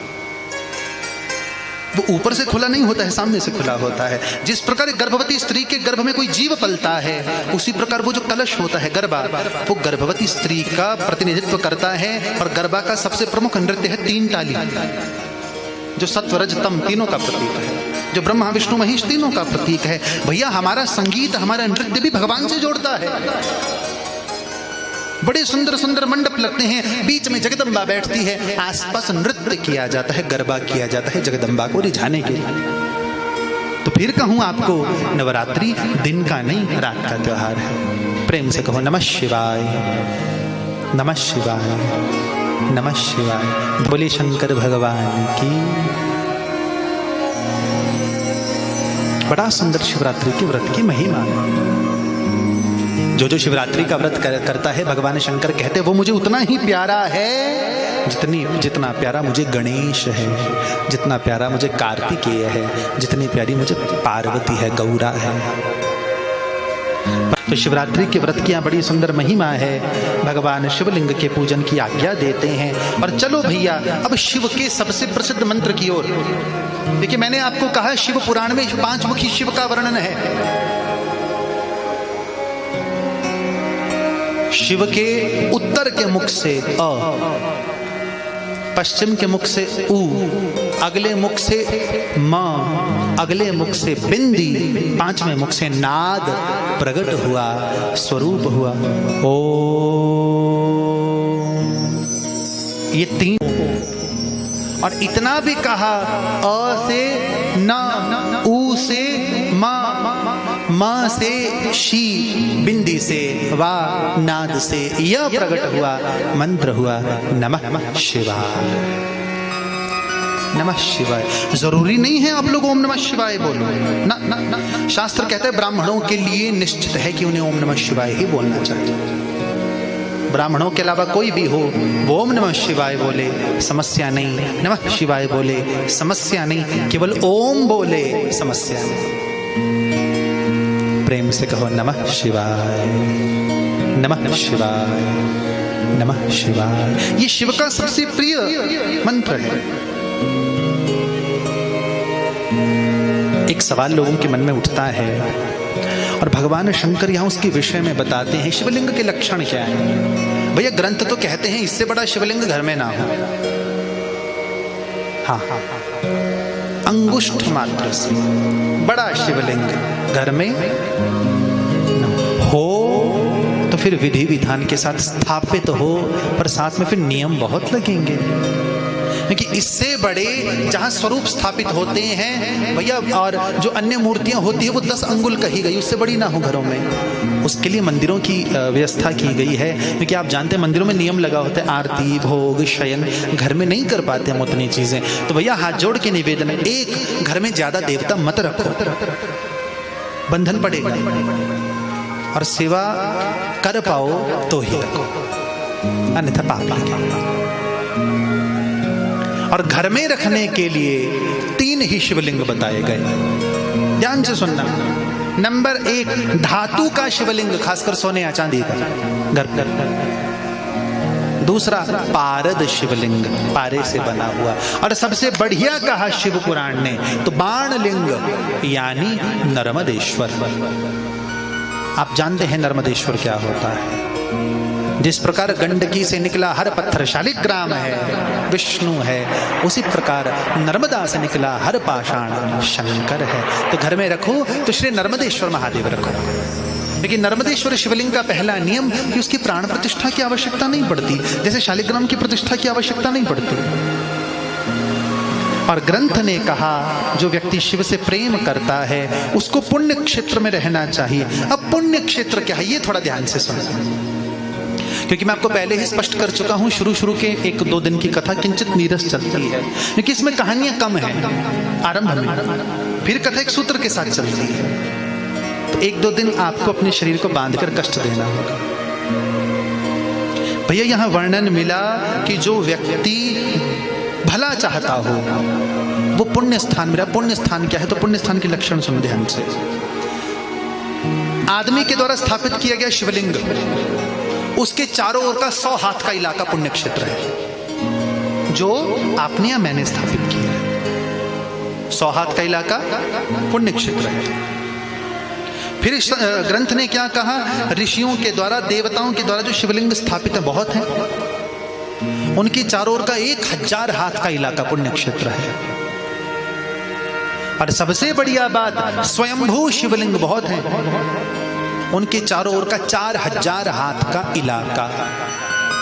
एक हाथ लगभग 18 इंच के आसपास जो माप कहा गया, 4000 हाथ का इलाका। यदि आपके घर से 4000 हाथ के अंदर अंदर कोई स्वयंभू शिवलिंग है ना, मान लो घर में नहीं रहते हो, शंकर की काशी में रहते हो, शंकर के नगर, शंकर के घर में रहते हो। और शिव ने तो इतना भी कहा, उस पुण्य क्षेत्र के अंदर यदि कोई नदी है तो वो गंगा है, कोई बावड़ी है तो वो प्रयाग है, वो पुष्कर है। कितनी सुंदर बात है। पर एक नियम कहा शास्त्रों ने, भैया क्षमा करने कटु बात कहने जा रहा हूं। 2 हफ्ते पहले एक घटना हुई, काफी छाई न्यूज पे। अमरनाथ में दुर्घटना हुई, बहुत से लोगों को अपने प्राणों से हाथ धोना पड़ा। और आपने देखा होगा ये घटनाएं वर्तमान कुछ सालों से लगातार हो रही हैं तीर्थों में। इस साल के आरंभ में श्री वैष्णो देवी में ये घटना हुई, लोग मारे गए। और 2013 का केदारनाथ कौन भूल सकता है? कोई नहीं। कारण ये हम तीर्थों को तीर्थ मानना बंद कर चुके हैं। हमने तीर्थों को पिकनिक स्पॉट बना लिया है। मेरे पीछे बाबा केदारनाथ का स्वरूप लगा है, केदारनाथ जी के पट खुले हैं आजकल। और अब तक की यात्रा में लगभग 450 से अधिक घोड़े प्राण छोड़ चुके हैं। क्यों? जिनका शरीर चलता है वो भी घोड़ों पे लद कर जाते हैं। पुण्य नहीं, पाप लेने जा रहे हैं, पाप लेने जा रहे हैं। मैंने देखा है अपनी आंखों से। भैया पाप कमा रहे हो, उस पशु ने क्या बिगाड़ा? और मैंने देखा है जिनका शरीर नहीं चलता वो कोशिश करते हैं, भले घिसटते घिसटते पर अपने दम पे पहुंचेंगे। और जो हृष्ट पुष्ट है वो घोड़े वाले का मुंह ताकते हैं। नहीं भैया। दूसरा, हमने तीर्थों को पिकनिक स्पॉट बना दिया है। तीर्थों के प्रति कोई भावना नहीं है। केदारनाथ में लाइन लगी है, किसी को पकड़ेंगे, भैया 2000 देते हैं दर्शन। अरे किसे धोखा दे रहा है? अपने आप को, शिव को नहीं। तीसरा, एसी वाला कमरा चाहिए। क्या करने गए? भजन। बोतल वाला पानी चाहिए, क्या करने गए? भजन। बढ़िया खाने को 5 स्टार भोजन चाहिए, क्या करने गए? महाराज हम तो तीर्थ करने गए। ना, तुम तीर्थ करने नहीं गए, तुम केवल मनोरंजन करने गए हो। तुम्हारे लिए केदारनाथ, अमरनाथ केवल मनोरंजन का स्थान है और कुछ नहीं। माफ करना कड़वी बात है ऐसी लोगों की भावना। और भैया फिर तो वही होगा, डमरू बजाने वाला भी फिर तीसरा नेत्र तो खोलेगा ही खोलेगा। भले ही आप लोग जानते होंगे केदारनाथ की घटना को जगदम्बा श्री धारी देवी के साथ जोड़ा जाता है कि धारी देवी की मूर्ति से छेड़छाड़ हुई और 3-4 घंटे के अंदर वो पूरा उपक्रम हो, वो जो भी हो। यदि धारी देवी से भी छेड़छाड़ हुई है, आप लोग एक बात तो समर्थन करेंगे मेरी बात का, हमारे पहाड़ों में देवताओं का बल बहुत चलता है ना? जहां देवता खड़ गए, खड़ गए। फिर हम लोगों में क्या कहावत है, महाराज पहाड़ के देवताओं में बड़ी शक्ति होती है। क्यों? उन लोगों ने नियम नहीं छोड़े, उन लोगों ने मर्यादा नहीं छोड़ी। बस जिस मंदिर में नियम टूटेगा, मैं कह रहा हूं व्यासपीठ से, देवता का बल खत्म होगा। शास्त्र कहते हैं जिस मंदिर में मूर्ति 11 दिन तक बिना पूजी हुई रहे, हर मोड़ पे मंदिर बनते हैं, संभालने वाला कोई नहीं। जिस मूर्ति की 11 दिन तक पूजा ना हो, 12वें दिन उस प्राण प्रतिष्ठित मूर्ति से प्राण निकल जाता है। जिस मूर्ति पर 3 दिन तक बासी फूल चढ़े रहे, 4थे दिन मूर्ति से प्राण निकल जाते हैं। क्या समझाऊं, क्या समझाऊं? हमारे देश को मंदिरों की आवश्यकता नहीं है, नए नए मंदिरों के प्रति आस्था की आवश्यकता है। एक वो समय था हमारे देश में जब सोमनाथ जैसा मंदिर न जाने कितनी बार मुगल आक्रांताओं के द्वारा लूटा गया। सोमनाथ के दरवाजे आगरा के किले में लगे, कांगड़ा वाली माई के चांदी के दरवाजे आगरा के किले में लगे, फिर भी वो मंदिर खड़े। क्यों? आस्था थी लोगों में। कितनी बार बने, कितनी बार टूटे, एक सोमनाथ नहीं भैया, मैं 1000 मंदिर गिना सकता हूं आपको। आजकल कुछ नहीं, क्योंकि हमारे मन में तीर्थों के प्रति भावना नहीं बची, क्षमा करना। हम वृंदावन जाएंगे, बस हमारे मन में एक चीज होती है, फोटो खींच लें, अड़ोस पड़ोस वालों के लिए गिफ्ट ले जाएं, बस। ये तीर्थ की भावना नहीं है। तीर्थ के 5 नियम कहे शास्त्रों ने, ध्यान से सुनो। पहला, कम बोलो तीर्थ में। दूसरा, कम खाओ। तीसरा, कम सो, ज्यादा सोना नहीं चाहिए तीर्थों में, सोने नहीं गए हो। नंबर 4, अधिक चलो। नंबर 5, अधिक भजन करो। ये 5 नियम है तीर्थ के। कि शिव पुराण कह रहा है भैया, विद्येश्वर संहिता के पहले 12वें अध्याय के 6ठे श्लोक में, क्षेत्रे पापस्य करणम दृढ़म भवति भूसुराः पुण्य क्षेत्रे निवासे ही पापमण्वपि नाचरेत। शिव तुम लोगों को सचेत कर रहे हैं कि तुम बाहर से पाप करके तीर्थ में आओगे, नष्ट हो जाएगा। तीर्थ में अणु के बराबर भी पाप करोगे तो वो पत्थर की लकीर बन जाएगा। सचेत रहना। 5-5 रुपया के लिए रिक्शे वालों से लड़ते हैं, 5-5 रुपए नहीं। भैया एक सच्ची बात बताना, यहाँ बहुत से बुजुर्ग भी बैठे हैं, बुजुर्ग जानते हैं उनके समय में इतने लोग वृंदावन नहीं जाया करते थे। क्यों? ना रोड, ना साधन, ना पैसा। ठीक। और यदि एक व्यक्ति 10-20 गांव में से चला गया, तो जब वो चला जाता था तो ये संभावना नहीं होती थी कि लौटेगा कि नहीं, और लौट के आता था तो लोग इतने प्रेम से मिलते थे जैसे साक्षात वृंदावन चल के आया। आज हर घर में गाड़ी, हर मंदिर के बाहर साधन, भीतर भावना समाप्त। नहीं, ऐसा नहीं होना चाहिए। संतों का हम लोग अपकार करते हैं, जबकि संत का सत्कार होना चाहिए। देव का सत्कार होना है, सभी अपने ना कोई गैर है। संत के लिए तो सब अपने हैं। कबीरा खड़ा बाजार में, मांगे सबकी खैर, ना काहू से दोस्त, कहा कबीर जी ने। ना काहू से। है सभी अपने ना कोई गैर है, विश्व ही परिवार होना चाहिए, संत का सत्कार होना चाहिए, देव सा व्यवहार होना चाहिए, संत का सत्कार किया कर। न हो विश्वास, राजस्थान वालों से पूछो। कैसे? भैया मीरा का अपमान एक ने किया, भुगता पूरे मेवाड़ में। भगवान कहते हैं मैं तो हूं भगतन को दास, भगत मेरे मुकुटमणि। हाथ जोड़ के निवेदन, संत का साथ दो न दो कोई बात नहीं, बाधा मत बनना। भागवत का 5वां स्कंद कहता है एवमेव खलु महद विचारातिक्रमः कार्त्स्नेनात्मने फलति। आप संत का अपराध करोगे, वो तेज गति से आपके ऊपर लौट कर आएगा। समझना। बोली भक्त वत्सल भगवान की। यहाँ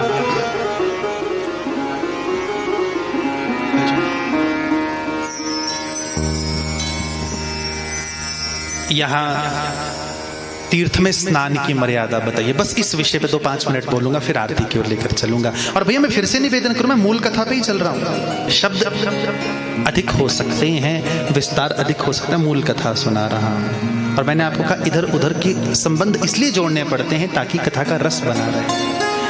और यहाँ बताया गया तीर्थ में स्नान कैसे करना चाहिए। क्षमा करना, हमें तीर्थ में स्नान करना नहीं आता।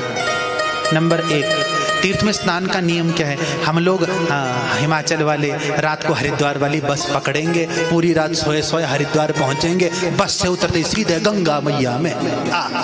बोल गंगा मैया की। खूब बढ़िया रगड़ रगड़ के नहाएंगे जैसे नहाने गए ना। शिव पुराण ने कहा नंबर 1, तीर्थ में आप स्नान करो तो आपका शरीर साफ हो, यानी स्नान करने से पहले कहीं से स्नान करके जाओ। मैले शरीर से गंगा में प्रवेश नहीं, नदी में प्रवेश नहीं। नंबर 2, जूठे कपड़े ना पहनो। जूठे कपड़े क्या है? उच्छिष्ट वस्त्र। 2 कपड़ों को जूठा गिना जाता है। नंबर 1 कल के पहने हुए, नंबर 2 किसी दूसरे के पहने हुए। नंबर 3, जब आप किसी तीर्थ में स्नान करने जाओ तो पहले उस क्षेत्र के देवताओं को प्रणाम करो। नाम ना आता हो कोई समस्या नहीं, हम इस तीर्थ के देवताओं को प्रणाम करते हैं बस। और नंबर 4, यदि पानी रुका हुआ है, जैसे हमारे मंडी में कमरूनाथ झील है, पराशर झील है, तो जहां रुका हुआ पानी हो, शास्त्र कहता है उसके अंदर जाकर स्नान नहीं करना चाहिए, पानी लेकर बाहर स्नान करना चाहिए। शिव पुराण कह रहा है। देखिए श्री कमरूनाथ जी हमारे कुल देवता हैं, तो पहले पहल था नियम ऐसा कि हर व्यक्ति झील में जाता था। अब मंदिर ने बंद कर दिया, अच्छी बात है, मर्यादा होनी चाहिए।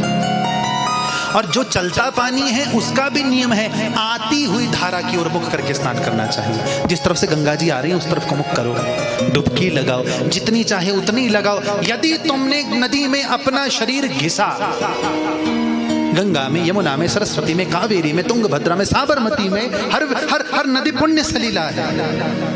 यदि तुमने किसी नदी में अपना शरीर घिसा, ग्रंथ कहता है उस नदी में स्नान किए हर व्यक्ति का पाप आपके ऊपर आएगा। तीर्थ स्नान करने को है, नहाने को नहीं। और जब नहाकर बाहर आओ, पहला तो ये भी नियम है कि आप निर्वस्त्र स्नान नहीं करेंगे तीर्थ में, कम से कम शरीर पर 1 वस्त्र हो।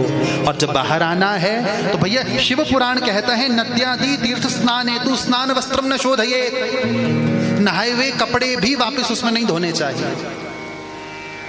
शिव पुराण कह रहा है न शोधयेत्, यहां तक कि अपने गीले कपड़े ऐसी जगह निचोड़ो कि उससे निकला पानी वापस उस धारा में न जाए।